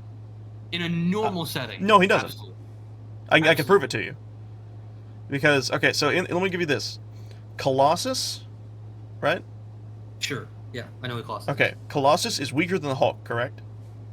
There was a point where Colossus got the powers of Juggernaut. we already know is also weaker than the Hulk. Spider-Man could not beat the Juggernaut. He couldn't. He tried. He said, I've tried fighting him like I do the Hulk, but it never works out in my end. He never, ever wins against the Hulk. Ever. It's been proven. So no. Spider-Man gets clapped every time. I'm going to still say incorrect. It is so correct. I'm sorry. The comics have said. In what... Like I said, like, that has to be talking about some weird version, because there's no that was just reason normal why comic he wouldn't. Well, how? I'm saying, like, nothing Spider-Man can do would kill or hurt the Hulk. He doesn't want one. You don't need to necessarily kill the Hulk to win. Yeah. I mean. Okay. Hold on. We're gonna break this down. I want you to tell me how he wins. How does he beat the Hulk? All right. So. Because I know the Hulk. I know a lot of shit about the Hulk. So please go on. And I know Spider-Man. So this is ironic here. This is gonna be fun. So Spider-Man, even you have to admit, 90 times out of 100, maybe even 95 times out of 100, Spider-Man is extremely holding back. Oh, always, yes. Especially where the run where he down and he punched the jaw of a scorpion on accident because he was holding back. Or he wasn't holding back. And I think that was when Doc Ock had control of his body. He's just always holding back. So he is egregiously strong per his size. So while I don't think he is necessarily as physically strong as the Hulk, he's a lot closer than you give him credit for. It's not like a Captain America. Like, he's way stronger than Captain America. Yeah. Who is already super strong, right? So you have that. One, the Hulk has to keep up with Spider-Man, who is one of the fastest people, in that genre. Obviously, there's Quicksilver, and there are speedsters. I'm saying of like the normal heroes that aren't speed based, he's one of the fastest. Two, it depends on how. Now, of the Hulk that I do know, right? Okay. Are you specifically talking about like the movie Hulk? I'm gonna say the movie Hulk for like a general audience perspective, but that's not the version that I know of the Hulk. But for a grander audience perspective, let's go with the movie real fast. All right.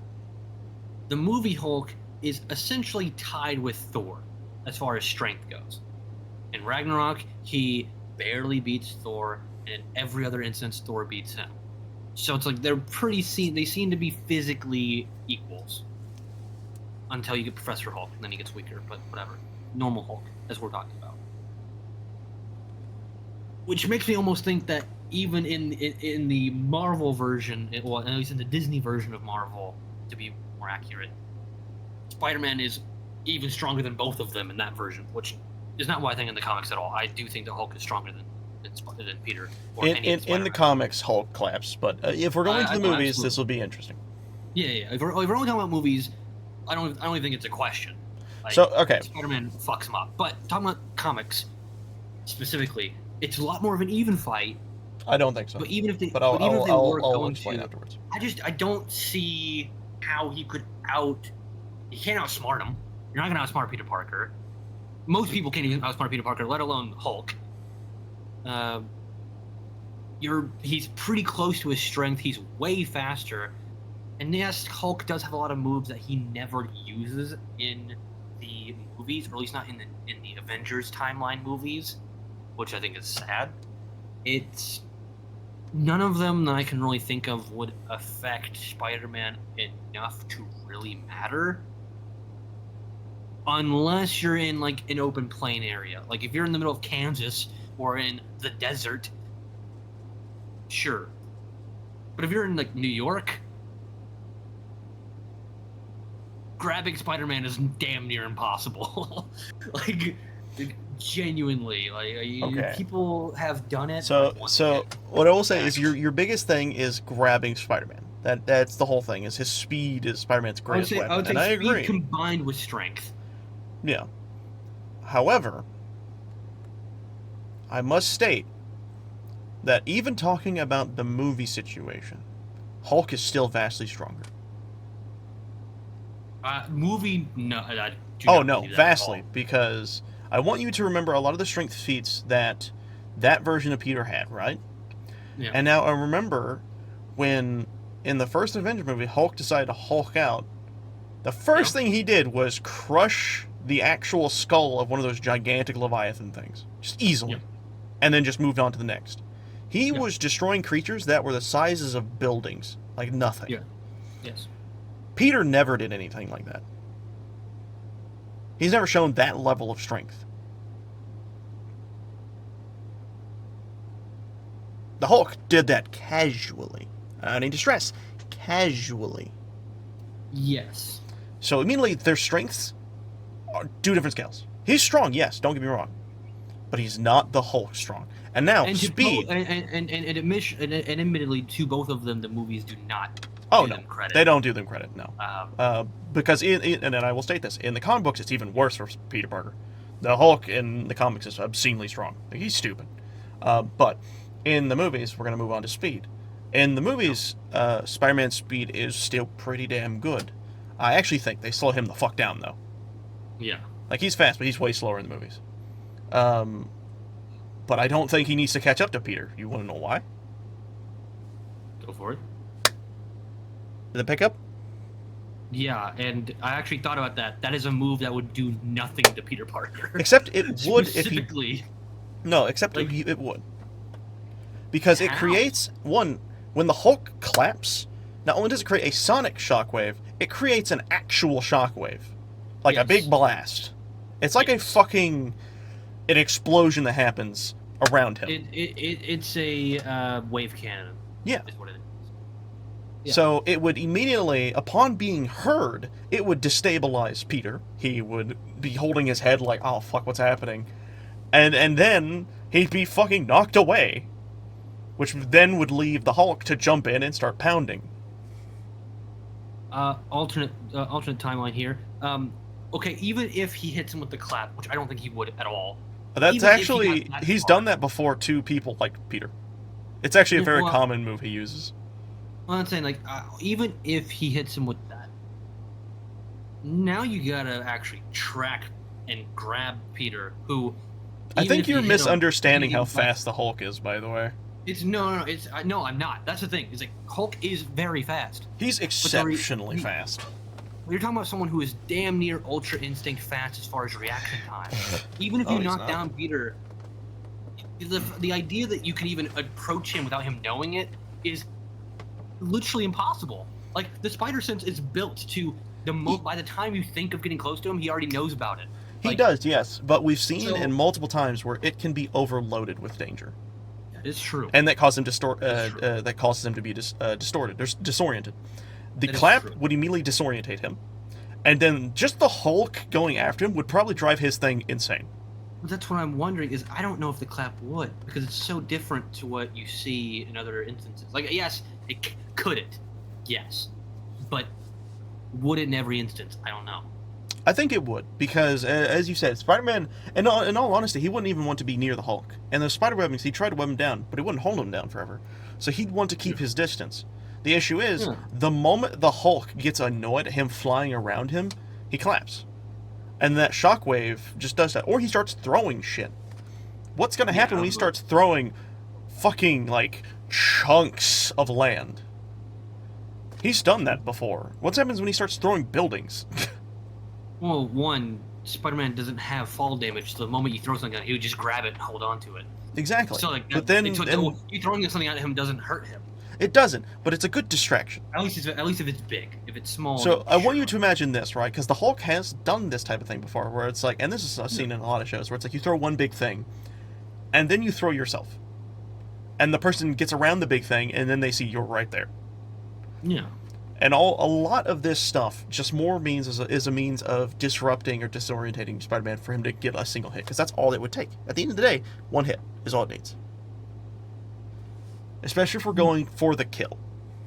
But I digress. That's the problem. Is I don't think we could go for kill specifically because Spider-Man. Yeah. Well, at the end of the day, yeah, no, we'll digress this conversation because we've come to the conclusion that in most cases the Hulk will win. But in this situation, I would say it's far more even than you'd ever get. I think in the movies it's more even, but I still think the it'll other come thing. out We're just talking with about- the Hulk. We're just talking about Peter. Miles would obliterate Hulk, because Hulk wouldn't even have the chance to clap because he'd already be electrified and like shut down. His body would shut down before he even had the chance to do anything. And we know he can get knocked out, so you can't say that it wouldn't affect him. But granted, him would. being knocked out is a difficult feat. Because remember, the true. one time we've seen him get knocked out, like I want to say the quote-unquote easiest, was when Iron Man had to make an entire suit of armor just to punch him a bajillion times. And that didn't knock him out until way later on. But when someone is electrifying your entire nervous system and your brain still tells you shutting down time to protect you, the Hulk is not invulnerable to that. Actually, he may not be invulnerable, but he has incredible resistance. I'm not saying he doesn't. I don't think I'm just like a super venom blast from Miles, which by the way, even if you punched him, you're getting electrified. So even I mean, regardless, if he's going for the kill shot, he would probably win if he connected. Yeah. But he would still get affected heavily. The only thing is, even with that, it still wouldn't kill the Hulk. Nothing can kill the Hulk. I didn't say it would kill him. I know, but like what I'm saying is, even with the idea of electric, all it takes, as I said, is one hit, and the moment he gets one single hit, even if he gets electrocuted, this is to the knockout. This is the KO. I don't even think the electricity would knock the Hulk out, just because of his level of durability. His resistance is ridiculous. You are highly underestimating the Hulk. No. But that's the thing. I know that he's super resistant. I know that he can take so much. But there are still limitations to the physicality of who you are. You can't not be human. The moment you make Hulk not human, he's no longer even. That's the thing. I think that's what you're not doing correctly. Is you're thinking him to be human. He's not. He is. He's not. He literally is. No, I can tell you he's not. You want to know why? He literally has to be. No, he doesn't. Because he's taken on beings like Galactus. He's single-handedly taken down Celestials before. Okay, so? He is not human. And I can actually prove it. Human. No. I can prove it because Hulk specifically, and this is a bit spoilery for the Immortal Hulk run. Hulk is not human. You want to know Hulk is? He is the physical manifestation of God's anger. Fuck off. I'm not even joking. That's actually what he is. That's why his strength is never ending. I'm not saying this towards you, but whoever wrote that is the dumbest thing I've ever heard. No. Again, if you look into a lot of Hulk's history, and you're getting this from a third-person perspective, right? But if you actually look into the Hulk stuff and you go all the way through, the Immortal Hulk run, when it explains all this, it explains it very fucking well. Is the Immortal Hulk run through Stan Lee? Through Stan Lee? No. Yeah. What do you mean by, like... I'm saying, like... Are you only counting... Like, are you... No! Hold on. No, I'm not. Are you saying they only count when they're run by Stan Lee? Like... No, that's not... Like, if you let me finish... I was getting the point, and then I was going to go through it. Is, like... comics have gotten so... Which is why I don't think comics are nearly as popular in a general sense. Is they've gotten so ridiculous that... Literally, we can pick a character. We can pick any character. Any of them. Hawkeye. You can do a run where Hawkeye kills everybody in the MCU. Unquestionably, he is the strongest. And there's no denying that, because it's in comic. It's there. There's lore for it. But it's also really fucking stupid. It is. It can be there. It can make all the, quote, sense ever. But it's still really dumb. Nightwing. The Nightwing... well, I forget what the actual series is called, but it's literally Nightwing taking on the entirety of the DC universe, and he wins. One where he's like a fucking vampire? I don't fucking know, but it's like he beats Batman. It's like, no, Nightwing is not beating Batman. It's not physically possible for him to be Batman, but he does. And it's like, okay, he beats Superman too. That's a little bit more plausible because Kryptonite, he has access to that, sure.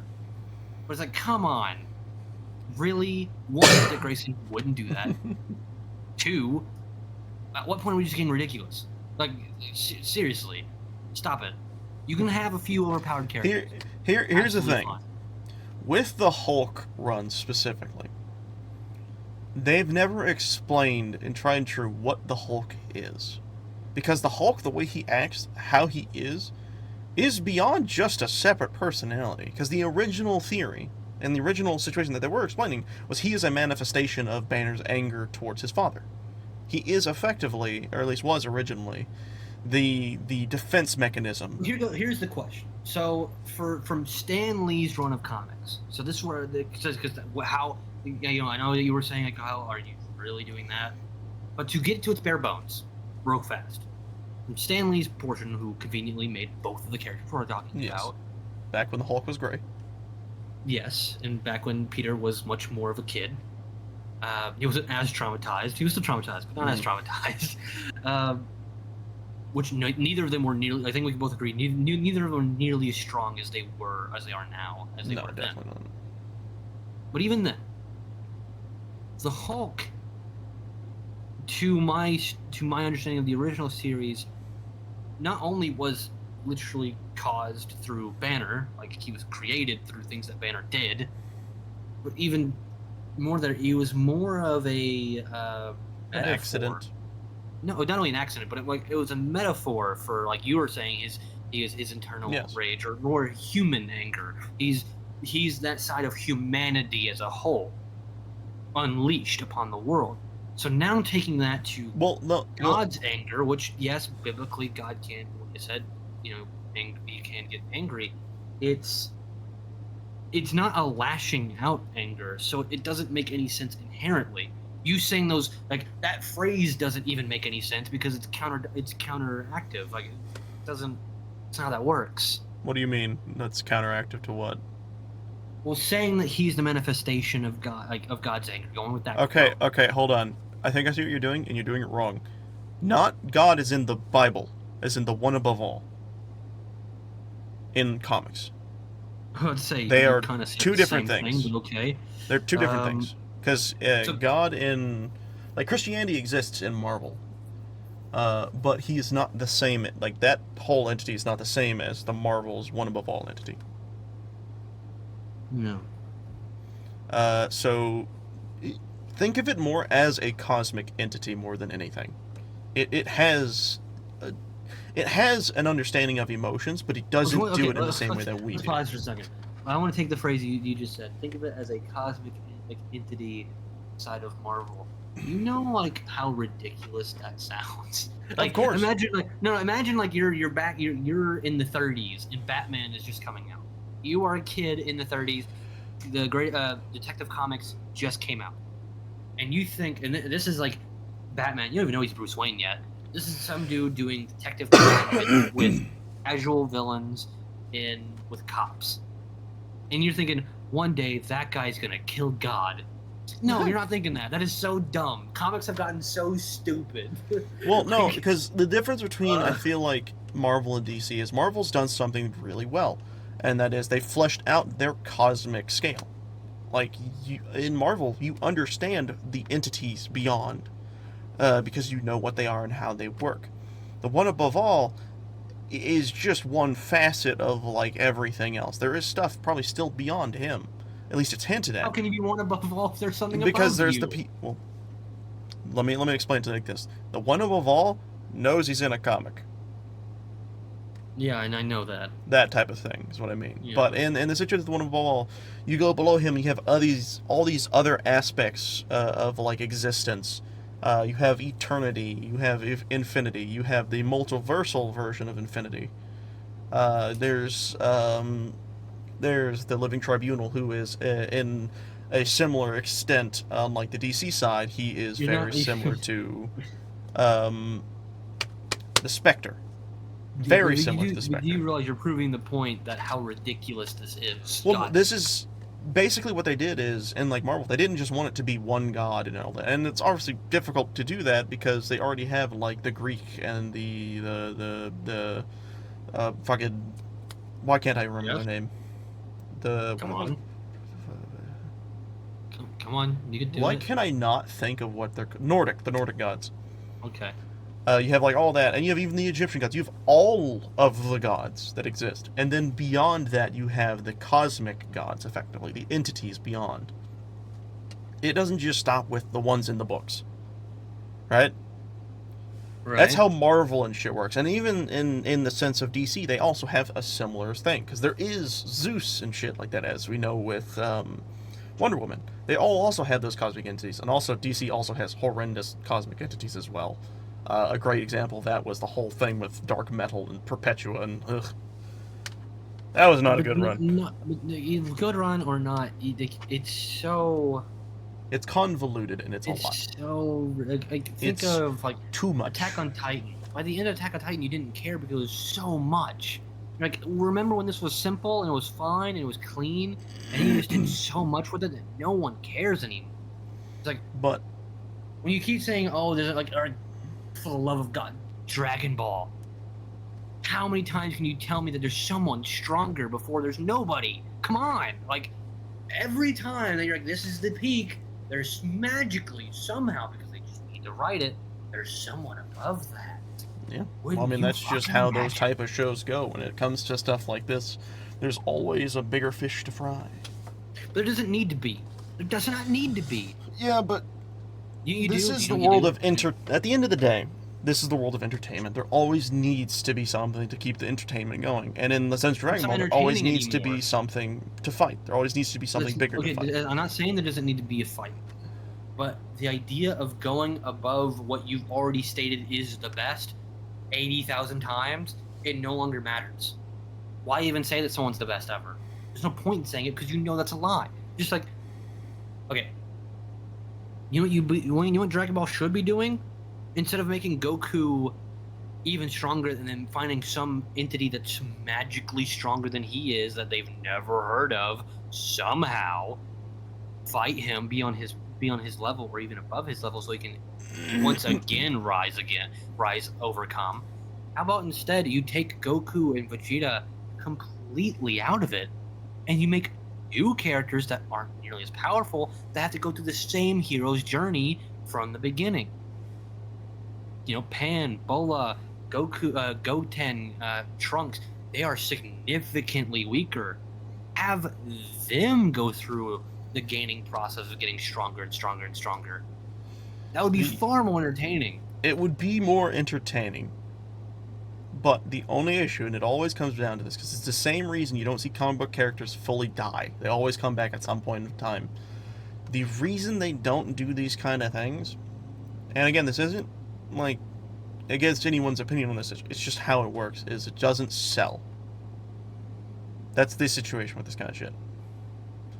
But that's when like you remove that's what we're talking about is when you remove the Goku from the Dragon Ball, it's not Dragon Ball anymore. When you move Kratos from God of War, it's not that anymore. The best saga in unanimously. I don't know how many, like maybe 5% of people would disagree. Is the Cell Saga. The Cell Saga really isn't about Goku. The Cell Saga is not about Goku. It's about Gohan. Gohan's the main character. And everyone knows that Gohan's the main character. And Gohan sold. He sold more than Goku. So Dragon Ball is fine without Goku. No, incorrect. Goku isn't fine without Dragon Because Ball. You want to know what happened after the Cell Saga? He did effectively a poll. He did a vote on which is everyone's favorite character. And Goku was still winning by a landslide. Because the audience doesn't know what they want. We know that for a fact. That's the thing is, though. They may not know what they want, but they know what they desire. Which is Goku. It's literally the same thing. They don't know what they want, but they know what they desire. That's literally the same thing. Well, at the end of the day, they still just wanted Goku. It was proven when the Buu sagas happened. People were still like, yes, more Goku! Gohan, yes, he's cool. But, like, he didn't sell. He just didn't. It was proven because he tried to change that, and the numbers weren't doing, so he went back to Goku. That's why he brought him back. But he really didn't, though. Goku was there the whole time. No, he was dead for most of the Buu saga. Yes, he was dead for most of the Buu saga, but he was there. And when Gohan himself wasn't selling, they brought him back. But Goku was there. That was the problem, is you kept him around. In the sense, unfortunately, the money doesn't lie. People weren't... The money doesn't lie. You never gave it a chance. Because they couldn't. You couldn't. They never did. No, they did. They tried to. You can't say, oh, they made Gohan the main character. Oh, they kept Goku around for every other chapter. Well, it's not the same. It's like, no, Goku's still there. The audience, of course, wants the guy that they remember. And let him go. Like, you never let him go. You kept dragging his corpse. Therefore, everyone was reminded, oh yeah, Goku's still there. Why don't we just have him? Why don't we just have him do it? And then he broke. Then he was like, yeah, why don't we have Goku just do it? And then he brought Goku back, who won a fight he shouldn't have won. So it's like, Well, the fight he quote unquote won, he didn't win. And actually, in all the Buu saga, he never won a single fight. Well, using his ability. His ability, but that ability requires everyone else. That is true. No, that is true. He never won, not a single time. With the power of the Earth, he did beat Kid. The situation with, and again, as you're saying, people are like, well, if he's there, just use Goku. Just use Goku. That's still, at the end of the day, that's still people being like, we like Goku over Gohan. Just use Gohan. Or just use Goku. People saying that they like Goku over Gohan. Because if Goku was not there, if you completely took him out, if you never showed him again, people would care about Gohan. People would care about Gohan because now they don't have that duality of, well, now who do I care about? The original main character, the new main character. Now you're splitting the audience. Don't split the audience. Just say, this is the new main character. Fucking deal with it. And everyone will be like, all right, cool. I think the thing is, though, they tried that with They never did. No, they did. Even in the manga, they show Goku. No, what I'm saying is, when the Cell Saga ended, people were still wanting and hoping Goku would come back. That's the issue. I've never met that person.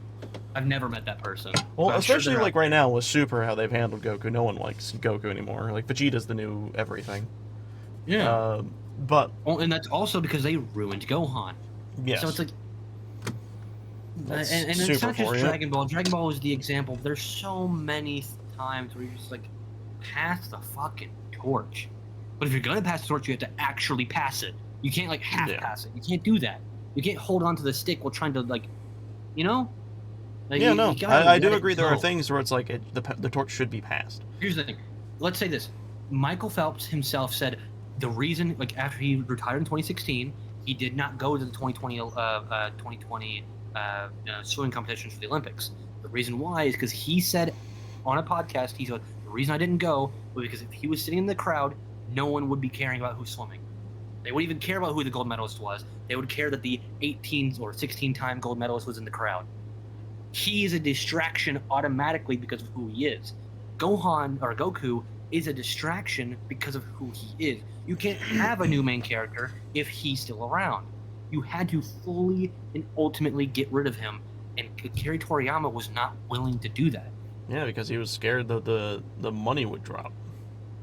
I don't think at the current time he was in his all-time high. He was making the most money out of anime. No, that is true. I mean, you were the #1 anime in the world. Yeah. I think it's also the reason why the fatigue for Pokemon came in, which is how many times can Ash Ketchum be 12? Come on. I think they just maybe like a year or so back. I think they just had his 13th birthday. No, they actually they stopped his run entirely. He's not even the main character anymore. Supposedly, his daughter or something's taking the lead now or something. I don't think they actually ever confirmed that, but the idea of, I guess, doesn't matter. She looks like a lot of characters, but yeah. Yeah, so I think they were trying to make it random, like you don't actually know. But after all of that is so many older series don't know when to pass the torch. One that did know how to underhandedly pass the torch is one that's sitting on my desk right now, Game of Thrones. Or actually, it's the Song of Ice and Fire, but you know it, Game of Thrones. The main character in the original book is, when you first read it, you think it's Ned Stark. You think Ned Stark is the main character. Now, he's not. He never actually is. It's always Jon. But the book makes you think that it's Ned. So when it kills off Ned, it's a big surprise. You're like, holy shit, the main character just fucking died. How can that even happen? It uses the element of surprise to lean in the new character. If you were to watch just Dragon Ball Z, if we went up to somebody who had never watched anime or never watched Dragon Ball, to be more specific, and had them watch just Z through the Cell Saga, and you asked who was the main character, I bet I bet $5 Monopoly dollars that they say Gohan, because it's all Gohan's story. Everything goes through Gohan. Every moment goes through Gohan. But the problem is that Dragon Ball Z isn't the beginning. Dragon Ball happened. and everything in Dragon Ball went through Goku. Which is why everything in Super should have gone through Pan. But it didn't.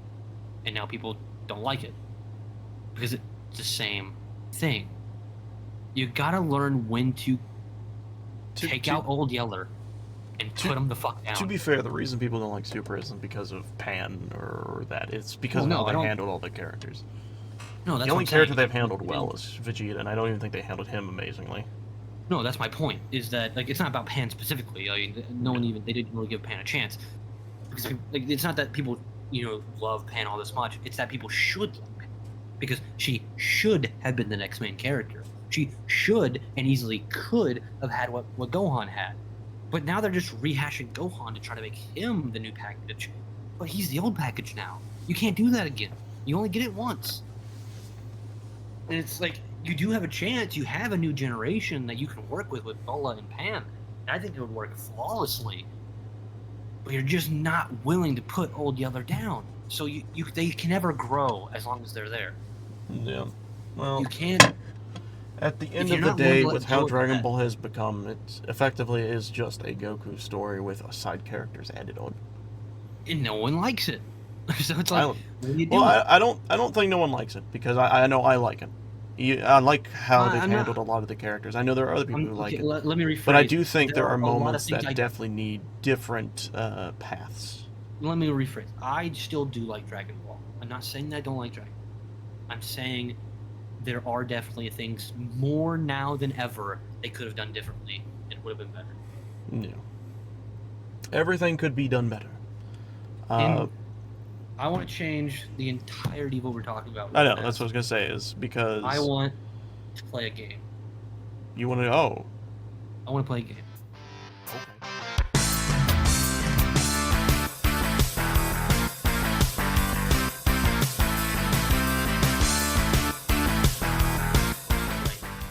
We play fucking games on this channel. We do. So we're going to play the most classic one of all. Let me get rid of my news table, because I think we talked about enough of news for today. That's okay. That's okay. But Smash or Pass? Smash or Pass? Everyone's favorite. We're gonna go through like 20 of these, right? Maybe a little bit more. It might be slightly more than 20 because there are a few people. Things. There are a few people that we didn't know on this list that I'm gonna skip. But it is. I looked up the top-rated female characters in video games. Oh dear. Right? And this is even though we're doing 20, like I said, we're skipping a few that I don't personally know, and I think there's some of those that you don't know because we mentioned a few beforehand. That we're actually starting at 33. Oh damn. 33 on this. We're gonna go up to 1. Okay. 33 on this list is Princess Peach. We had mentioned her earlier in the podcast. Princess Peach. So here we'll get your opinion first. How do you feel about good old not queen somehow Peach? Yeah. Why are they never queens? Honestly, why are they never queens? Zelda's father dies. How is she not a queen? It's bullshit. Yeah, that's a good question. But in the sense of Princess Peach, I don't know. Honestly, she just gets fucking kidnapped all the damn time. I'm not. So I guess in this context, are you Bowser or are you Mario? I guess it's more of a situation is which one are you willing to deal with? Like if you she's a package, right? She's a package deal. If you say smash to her, you're also dealing with the fact that your house is gonna get blown up by a giant turtle lizard. Yeah. So are you willing to be Mario or are you I'm willing fucking to be not. Bowser? I don't need this universal ending turtle to like come in and snatch my dreams. So you want to be Bowser then? You want to be the running turtle? I'd rather just ignore the situation entirely. I'm gonna say pass. You're passing on Peach. Yeah, dude, I don't fucking want that stupid ass turtle being like, give me her. Yeah, I feel like you ride a very strange line with the fact that there's like baby Peach and all that shit. So that's why I would have to say pass, just because I can't not think of that. I just can't get around the idea that like every month you're going to have Bowser show up, be like, so are we ready to do the thing now? Fine, let's go with that logic then. Rosalina, she's not on this list. So, I'm just making this up. Rosalina's a lot easier. I think she's a smash because she actually looks really nice. She is very beautiful. 100%. Yeah, 100% Smash. She doesn't have Alright. any issues really that happen except for like the rabbits situation that happened a while back. But like, it's Alright, very rare that she ever gets dragged into anything. Alright, onto this list. We're gonna get a little string of Mortal Kombat here. Jade from Mortal Kombat. Let me look at who this is. Specifically the new version of Jade, who is not... Because in the original, she's Japanese, and this one, she's Like half Indian? black. She's like she's like an Indian half black. I don't know if she is completely. She's tan. Yeah, I see her. See, I don't know much about the character herself. I mean, she looks pretty, don't get me wrong. She is here. I'll give you an example. She is a guardian to the main princess, and she's a protector. They grew up as best friends, but she was trained to protect Katana, and she's trustworthy. She's not a bad guy. She's definitely a good person. So she's just she's very guarded. protective. She's very guarded. It's hard to learn a lot about her, but once you get close, she opens up a lot. I know I've known some people who are like that. I think just because of how she looks, and also I know she's a fighter, she's very independent. I'd probably smash. She looks very hot. But I'll be right back real fast though. I gotta go do something at my door. All right, we're back. I say smash because she's hot and she seems like she's a human being-esque character who's not absolutely crazy. She's a Dinian, which is like magical human. But either way, magical human. she looks cool. I'll say that she also lives for like 1,000 years. So right now she's at like 800 or something like that. Like they I would be but a memory, so I'm sure that'll be fine. You're like a dog, but like looks like it's a bang, you know. What about you? By the way, I would say smash. Above her is Melina. I'm gonna skip Melina because it kind of feels like not only are they very similar as far as being both Mortal Kombat girls, also there's two versions of Melina that are extremely different now. Yeah. So to just avoid, being convoluted, we're gonna skip to 29. 29 is Mercy. Angela Ziegler, I think is her name, from Overwatch. That is interesting. Let me take a look at this. I probably shouldn't type this in because I think bad things are gonna show up. But let's just look. Actually, okay, I'm on the first. I'm on the first page. Yeah. Actually, nothing bad on the first page of it, so we're good. So I'm just not gonna do anything. Okay, but this is who I thought it was. I just couldn't remember off the top of my head. Yeah, Mercy, the healer. She's a very close person to my heart. When I played Overwatch a lot back in the day, the original Overwatch only, I was a Mercy main. This was the main character I played when I played Overwatch. I mean, she's cute. Cute. We're gonna get to cute upper in this list. She's fucking hot. Yeah. I say smash. Just on looks alone, smash. I think in lore, I hope Genji smash, but in our lore, yes, absolutely would smash. Smish. Go back up. Above that, we're getting a little bit weird here. I don't know how this is gonna work. But we're going for it anyway. Also in Overwatch, Tracer. Ah, I know that one. The problem about Tracer is that she is gay. Yeah. So she's not gonna be into it. She's also British, so. Oh yeah, you're right. Fuck no, pass. Yeah, pass. Move on there. Jesus. Oh god. Clementine, no, she's 16. We're gonna skip you. Yeah, fuck no, thank you. Top 20. Aloy, who is the main girl from Horizon Zero Dawn. I've never played Horizon Zero Dawn, but I've seen it being played. Ah, that person. Yes. I'm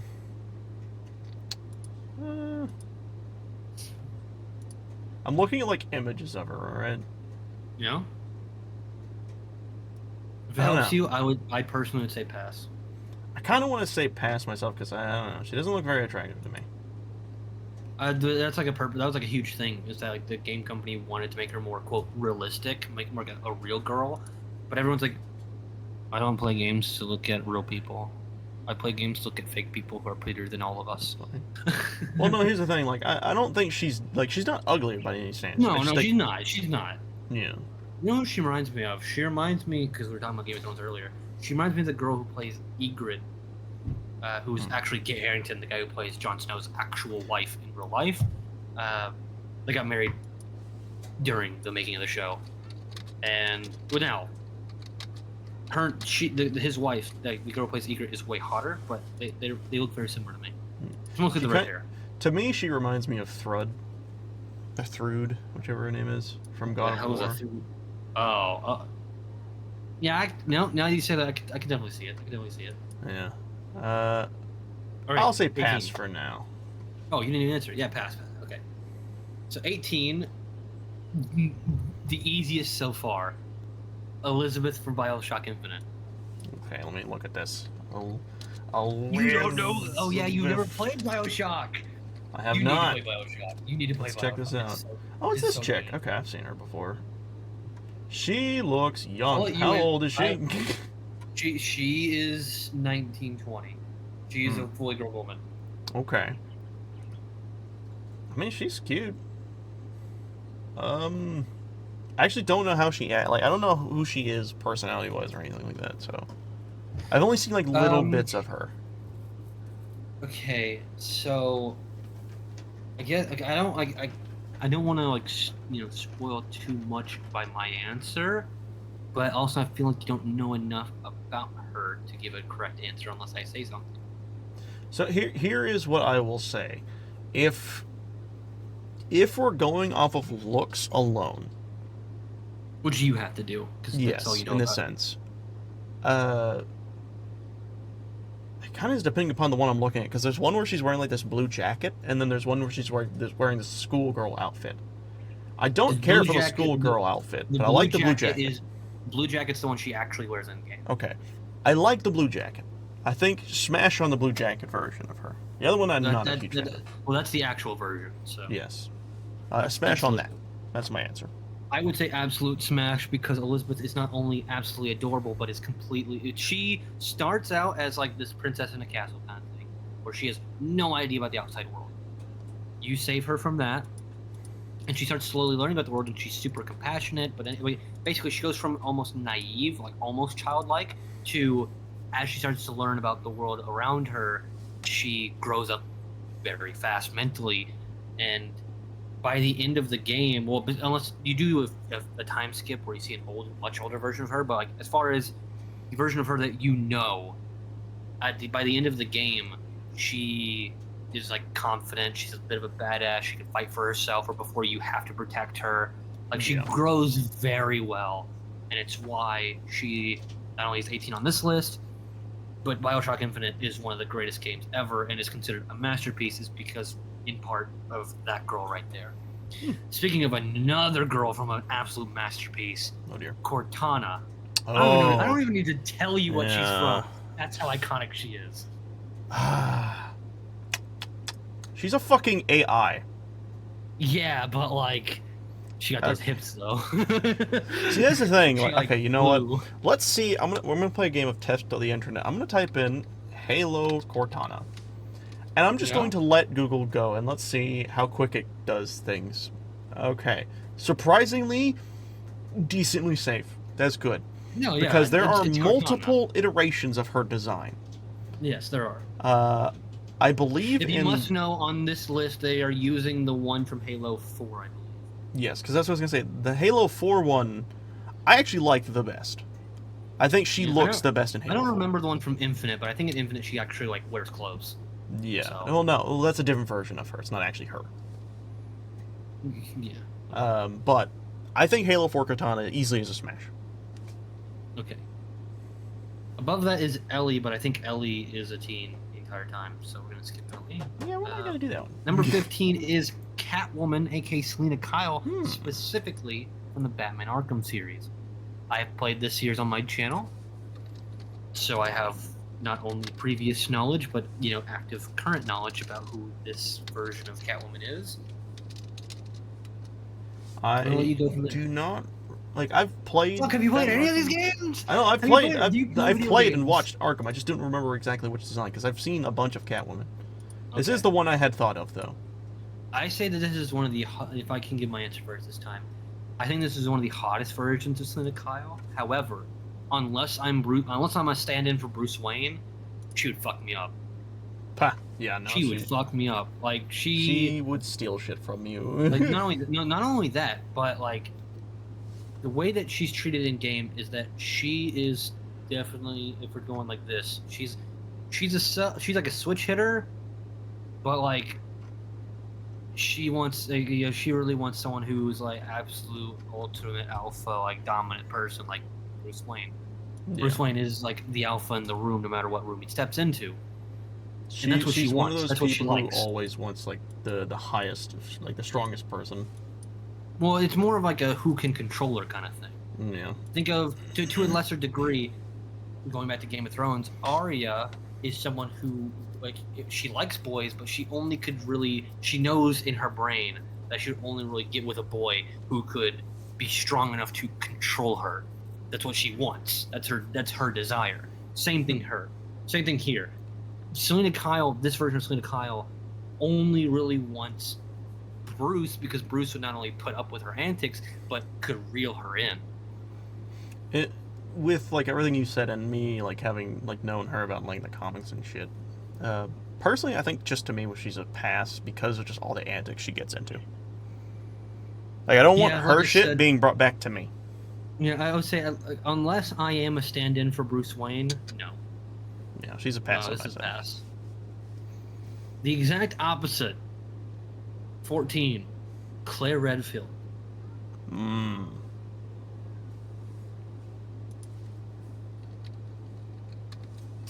This is specifically the one that they're showing here is the one remake from Dark Side Chronicles. No, Dark Side Chronicles, which is weird. I'm surprised they're not using the one from the remake. I would go with the one from the remake because it's the newest version of Claire, but I'm just saying that's the one that they're showing. I had to look up the specific version of her because I have the ones from the remix in my brain. Let's just go with that then. Yeah, I mean, yeah, the remake one is I like she. Well, the problem about Claire is that she changes physicality almost every time you see her. She does, yes. So it's like it's really hard to pick. You just have to say, hey, which one do you know? And we both know the remake. I know all of them, but you know the remake. So yeah, she a smash. All right, it was that easy. You like reporters, I guess. For instance, I would also say Smash, but mostly because she, as I labeled my last stream of the my hardcore run for her, she is constantly underrated by everyone around her in game, not by people in game. So she, the one downside is she's gonna get into a lot of trouble, but she can always get herself out of it. So like, there's that duality. That is true. She knows how to deal with the shit around her. Did you ever play The Witcher? I have seen stuff on The Witcher, and I assume you're going to talk about the girl with the white hair. No. So we're going to... It's Triss Marigold. Let me see who that is. I don't know who the fuck that is. I didn't play The Witcher. I own The Witcher. I never played it. So we're going to skip that one. Oh, okay. Never mind then. Well, I'm saying I mean... That's fine. I don't know her. You don't know her. I was about to Google her just to see. That's what I've been doing for most things, so I get a visual representation. Well, you're not going to have to Google this one. I won't. Diva from Overwatch. Yeah, no, actually, pass. What? I'm not a huge fan of, like, that kind of shit, you know? What? She looks like one of those, like, is it e-girls, what I'm thinking of? Yeah, she would be considered an e-girl, yes. I don't care for that, personally. I'm not here for the e-girl thing. Yes, but she is an e-girl, but in canon she is extremely like she is monogamous. Like she's not getting around. That's not how she works in canon. She's like she's not like OnlyFans kind of girl. Preference wise, I want to pass. She just isn't my type, you know. Oh, I'm not looking for some like bathwater girl. But that's what I'm saying, is that she's not like that. Like, she just is a popular streamer kind of thing. That's what, like, think of more like Pokimane. I guess Pokimane did that kind of shit. Alright, never mind that. I would say yes. I'm not a big fan of the, kind of like you said, the popularity of her. Fuck, I like Asian girls. I can't blame you on the Asian part. Yeah, Asian girls. I like Asian girls. I don't know if I could say no to Hana Song. Who? That's her actually. Oh, that's right. Okay. Yeah, her actual name is Hana-san. Number 11. Someone who I've never played the video game of, but I do know of her. Bayonetta. Of Bayonetta. She's like what I like to consider the definition of a Dami mommy. Oh god, oh yeah. Yeah. I don't actually know if that's a So- safe decision. Wait a minute. I gotta know. How tall is Bayonetta? She's fucking tall. She also got them high heels.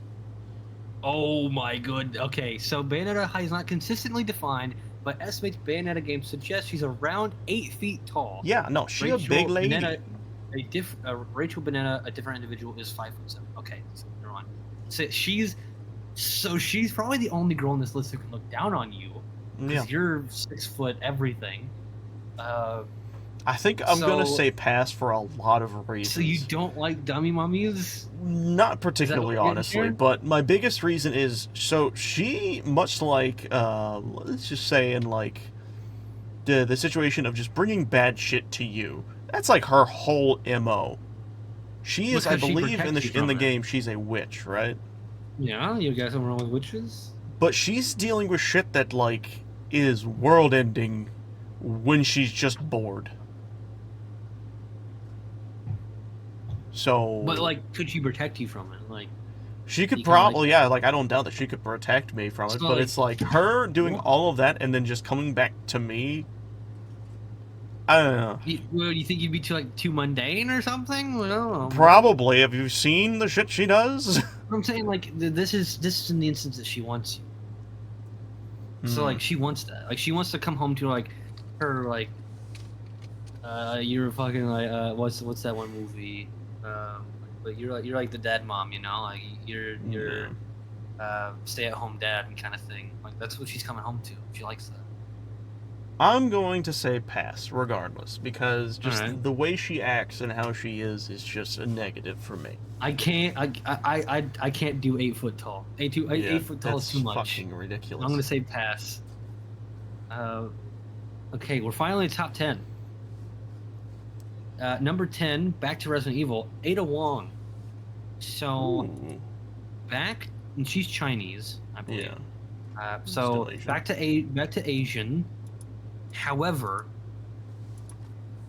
she leads Leon on heavily, even though he actually in the new version gets rid of her, which I like.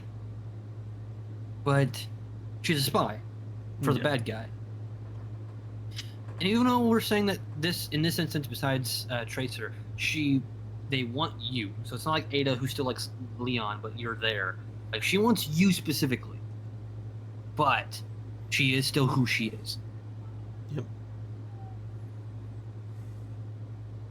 I would say I don't know if I could be with somebody That's very Who- manipulative.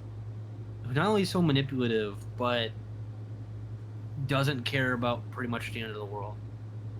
Like Yeah. she's like, as long as I get paid, who cares? It's like, I don't think that's really the right outlook for life.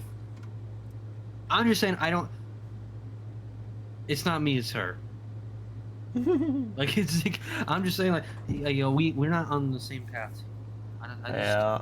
I don't think we're She's by very now. uncaring about people around her. Yeah. I kind of agree with you on that one. I think that's also a pass. I would say pass. Yes. She's However, hot. exactly. Don't get us wrong. Once ag- but yeah, absolutely, 100%. Now the exact opposite, still Asian, kind of, even though she's not from Asia. Number 9, Kitana,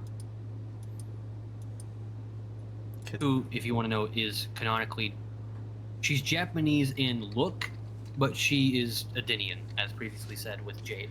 Ah, okay, this chick. Okay, you just Yeah, said she- Katana, and I had to like who the fuck? Yeah. Because you didn't continue So- from that. Now Well, I know. that's who her you're fucking talking name. about. But Well, no, yeah, I was just Jade, like, I need Yeah. visual. So Jade from earlier, the princess that she was serving, Yes. this is her. Okay, I remember her. She is also of like the mindset of like, I don't need no man type of thing, right? She's very independent, No. like an extreme independent. No. Really? No. Almost every time I've seen her, she's like, I don't need nobody to protect me. Which is weird because she has a bodyguard and she's super into the #1 ranked fighter in the entirety of that universe. So no, that's not really how she acts. In fact, at one point she asks Liu Kang to come protect her. So it's like, no, she's not. She can fight for herself. She can very easily fight for herself, but she's not like, I don't need anybody. She's not that kind of person.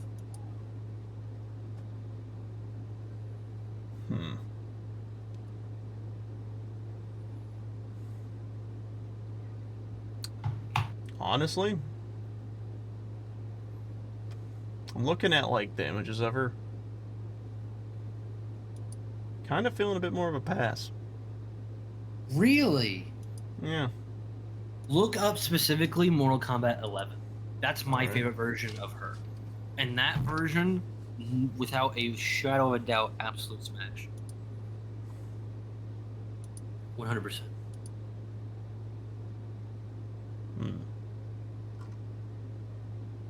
I mean, she's hot, yeah. Fuck yeah, she's hot. If I'm going just, like, I guess, because like I've seen stuff on Mortal Kombat 11. I've seen like the story shit. Yeah. Like, I'm aware of it. Yeah.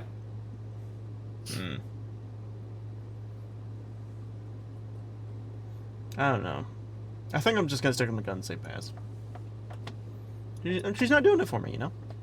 Oh, okay. Well, I would say absolute pass, as previously mentioned. Number 8, Yennefer from the Witcher series. Once again, never played The Witcher, but I do know of Yennefer. I know of who he is. Oh, good lord. Now, I think this is much more someone who is just from the Netflix series. What? Okay, I looked it up and it's only showing the Netflix.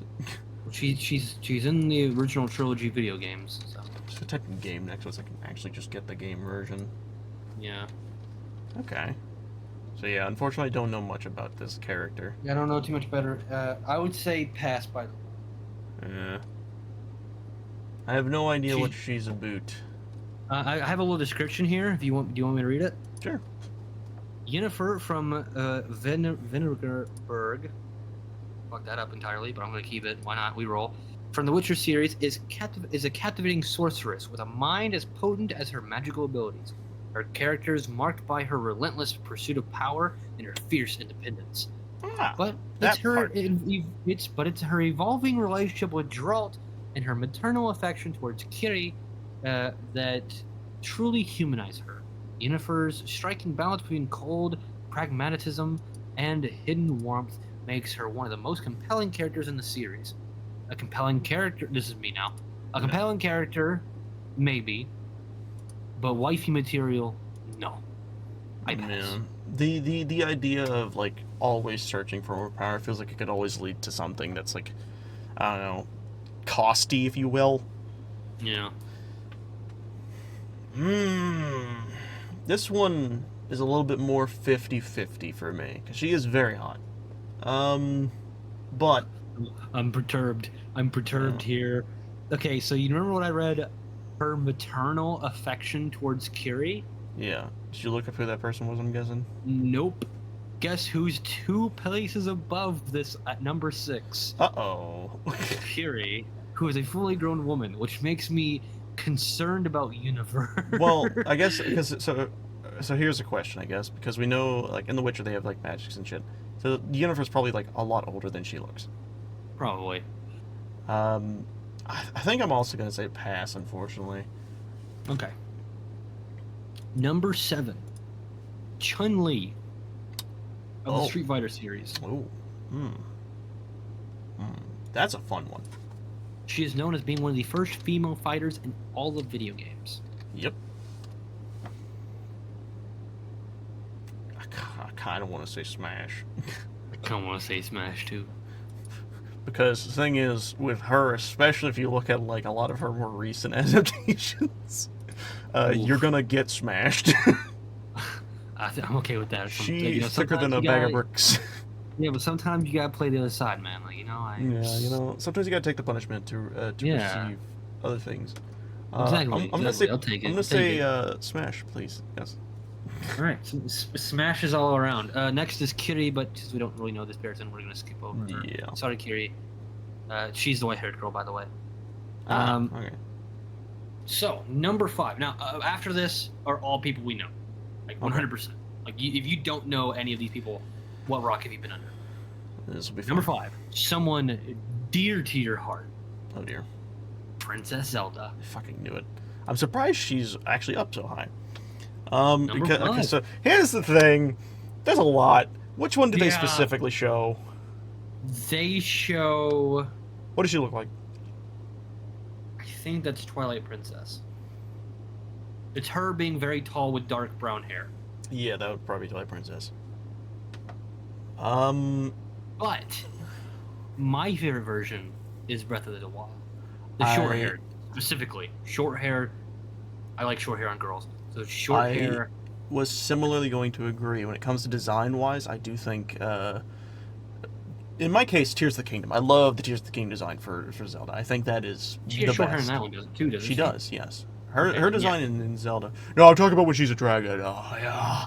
No. Well, I never played the game. I don't know if No, she that's grows out her fine. hair. I have no idea.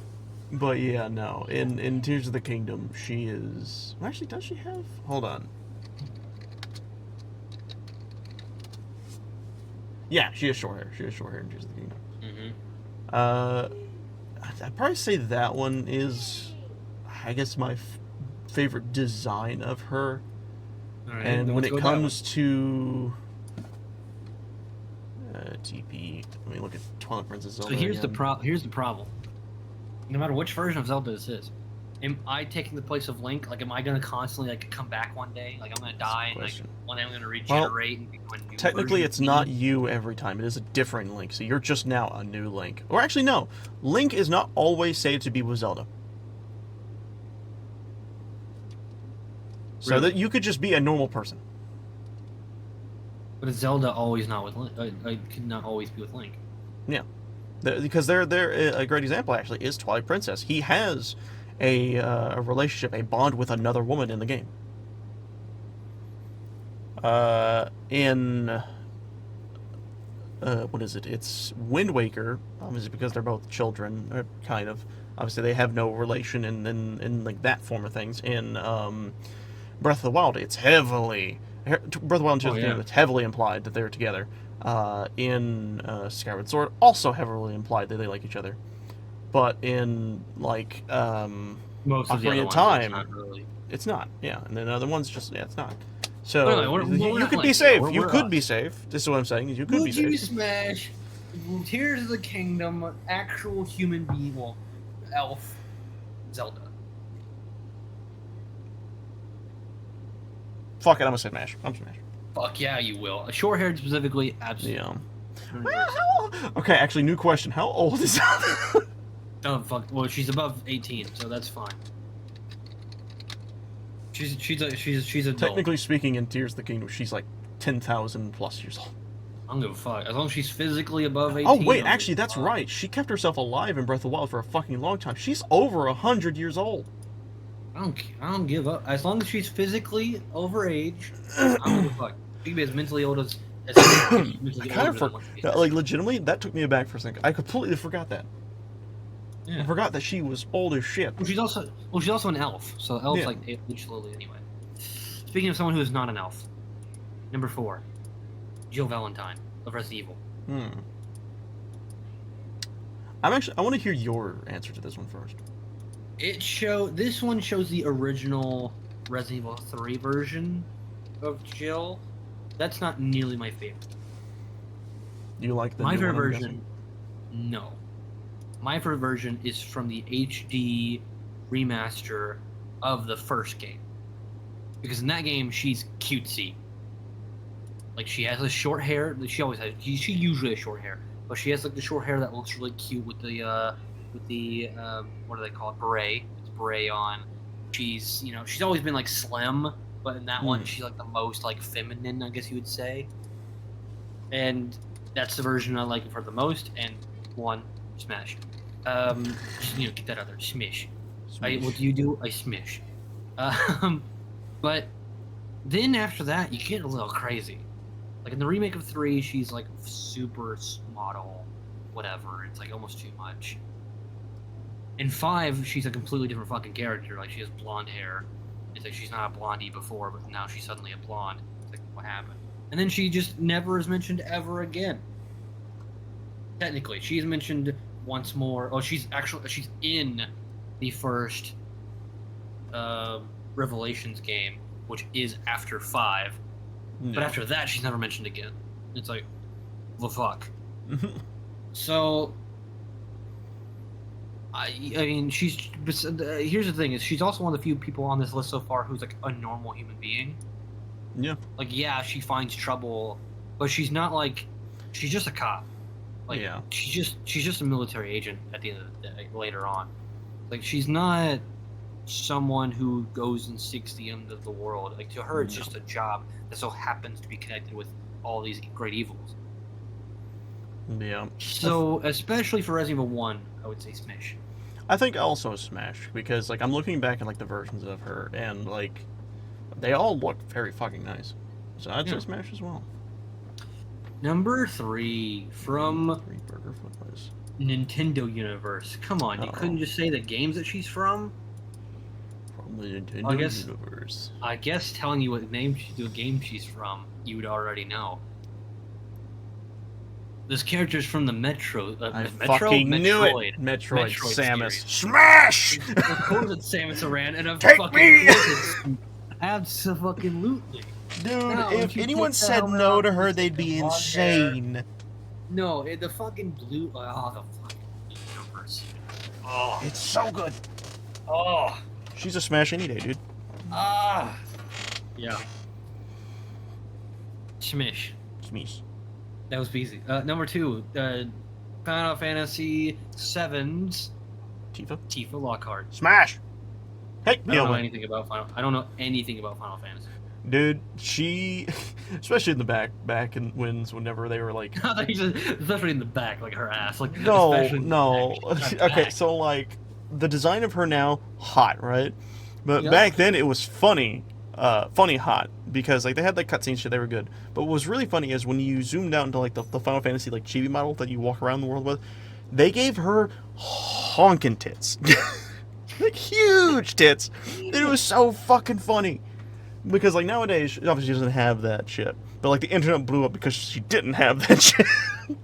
Yeah. But in the standards of, like, the new version of her, Smash easily. She's fucking hot as shit. She's a strong, independent woman, and she is so fucking cool. Smash. I'll go neutral, because I you know, physicality, sure, but I don't know anything about her, so I'm kind of in the middle. She's strong as shit. Don't get on her bad side. Yeah, but someone who I do know a lot. I want you to guess who's number 1. Actually, honestly, top female characters in video games ever. Who's number 1? Honestly, I probably would have thought Samus to have been number 1. What? When people saw her originally, dude, like it was. You are forgetting crazy. The big one. Who's the big one? Because I'm actually very curious. Give me one more guess. Who's the big one? I don't. Female entities in gaming. When you think of women in gaming, who do you think of? Oh, fucking Lara Croft. Lara fucking Croft, yeah. Smash. Lara Croft is number 1. Absolutely. 100%. I don't know why I didn't think of that. She was completely out of my brain. This one is from an older game. I don't know which one. It's probably one of the first ones. I don't know. It's like it looks like a PS2 model. Also, she similarly back then had accidentally big boobs. True. Well, I don't know if hers was funny though, because they kept making them bigger because the people were like, "Stop making them big." They didn't give a fuck. It was so funny. I love that shit. That was so hilarious. My personal favorite is the one from the trilogy, because I like more petite. She's a little bit more petite, but she still like has it, you know? Yeah.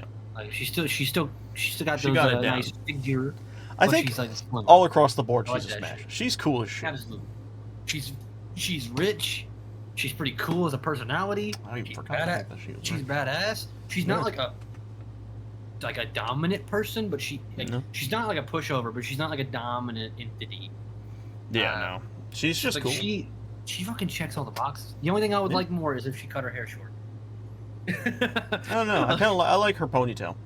No, I'm a that's fan of true. the ponytail. That's true. No. You don't actually see her outside the ponytail. I want You to see her don't without really. the ponytail. Anyway, doesn't matter. No, easily Easily. the Yeah. most smashable of the list, I which don't is know why I saying didn't much think because about there's a that. lot. That's what I'm saying. That's why I was so surprised. I'm like, really, Yeah, really? I forgot she existed. I'm gonna be honest. Until like yeah, Yeah. until you're like, just think about it more. And I was like, wait, the most top. Who am I forgetting? Lara Croft. Yeah, God, absolutely. I haven't played like any of her games in fucking ages. Oh yeah. But yeah, Oh, there we that. go. Yeah, there I we go. That's smash or pass. That's smash or pass, pass or smash. Put your responses to things down below. By the way, we want to hear everyone else's smashes or passes. Give us 'Cause the I'm curious. whole list. The Yeah. whole list. Uh, well, with that being said, I actually think this would probably be a good spot to round it up for the time. Oh yeah, we're not gonna do the anime stuff. I guess we It kind of already talked is. about We are anime, but almost 3 hours in. fair enough. All right, that's fair. That's fair. That's fair. If you're curious, I don't know any of the top 10 animes right now. I know one of them. I haven't watched any of them. The only one I know is number 2, which is on. It's number 2 right now. I want you to say it. Oh, you're having. I thought you were gonna say. Nope. I want you to say it. My Hero Academia. Incorrect. Really? Not number 2? Nope. Is it Jujutsu Kaisen? No, it's the one you like the most. Oh, it's One Piece. It's One Piece. One Piece is the number 2 ranked anime in the world right now. I'm That's so active. used to people hating on One Piece. I keep forgetting people actually like it now. Yeah, it has the second highest audience What's score number 1? of the ones that it's Monogatari series Off and Monster. What? I've never. It's brand new. It's July of 2024 is when it started. Oh damn, that's fucking new as shit. Never heard of it. No idea. The only There's an animes audience- that there's I've an watched audience as score of of- recent are like It's an- fucking it- Kaiju no 9. What's the one with it's like Harry Potter, but if he was strong. I don't watch. It's I so don't fucking watch. funny. Oh, I hate that I can't remember the name of it. People in the chat put it down because it's a fucking good ass anime. There is. By the way, Monogatari, the one number 1 right now, it has the audience score of an 8.97 to One Piece's 8.72. So no 9s or 10s, which is surprising. Yeah. But yeah, here do we have top animes ever on here? No, we don't. Okay, never mind. Shame. We have most watched on this site. Yeah. Which number 1, by the way, is Attack on Titan. Number 2, Death Note. Number 3, Full Metal Alchemist. 4, One Punch Man. 5, Sword Art Online. Yeah, it's all the big ones. Yep. As Man, you I'm expect. not used to. I was like, I saw Kemisu no Yobia, and I was like, what the Yabia? I was like, what in the hell is that? And I looked at the picture. It's Demon Slayer. I'm like, oh, it's Demon Slayer. That makes sense now. I know why you're up there. Yeah. Like, by the way, number 1 is like Shin Gitsuki no Kojin, and I was like, what the fuck is that? And I go, oh, that means literally Attack on Titan. Like, that's literally what it means. Yeah. I love Like, we're so used to like the American names when we hear the Japanese ones. We're just like, what the fuck is that? I know this one too. But this one's a movie. What? That's some bullshit. Number 11 is Kimi no Nawa, which is I think Call Me by Your Name. And it's like, what? It's like, that's a movie. It doesn't count. It's still Bullshit. an anime. It is still an anime. That's true. But anyways, It's a good one. It's It a is. good anime. I guess we'll save the real big anime talk for next time because there is a lot to talk about, and I think having a guest will make that conversation a little bit more interesting. It's true. We actually don't know who the guest is going to be. We have We someone don't. who really wants to. If We it's have a not few, Ethan, honestly. Do you think Ethan will get angry? Huh? If it's not Ethan, do you think he'll be mad? I don't think he will, but I do think we should like gather the people and then like roll for it or some shit. That way it's completely fair. I have a wheel. I have a dry erase wheel. How many people do we have? Because I could also just dice roll. Yeah, but like dice roll's not as like personal. I mean, I got a big dice. Yeah, but I have a wheel. It's a wheel. It spins. Well, you know what we could do is we roll and then you spin, and then those two people we rock paper scissors for. There you go. But anyways, with that being said, we're going to be ending this podcast here. Anyways, that being said, I want to thank you for watching. I want you to like this, or however, if this is on any, if we post this later on onto a different platform than YouTube, then however you like it, heart or whatever, do that. Share this podcast. Most importantly, I know we only normally say that for a podcast matters a lot. Share this. And subscribe. We'd love to have you on the channel, and we'll get some more cool stuff going on. And by the way, later, like if you see to your left, our right, there will be a board. On that board, will eventually, once we get it started, will be Patreon support members of the channel, and others, things like that. Any type of supporter. Now we're not ready for that yet, but when we get to that point, that's what that's for. Yeah. So whenever we get this channel up and going, you guys will be noted on the board. So also give us your ideas of what you would like for yes. something like a membership or a Patreon. Feel completely free ideas. to like just go crazy in the chat, do all this stuff. Yeah, it's like we already have a few ideas, but we definitely want to hear from you. What do you guys think we should do? What are some topics that you think we should talk about? Leave anything like that down in the comments. We'd love to see it. More than anything, we will read every single comment. I promise you that. We will do our grandest. So until next time, you guys have a good one. Goodbye. Podcast out. You didn't say goodbye. There you go.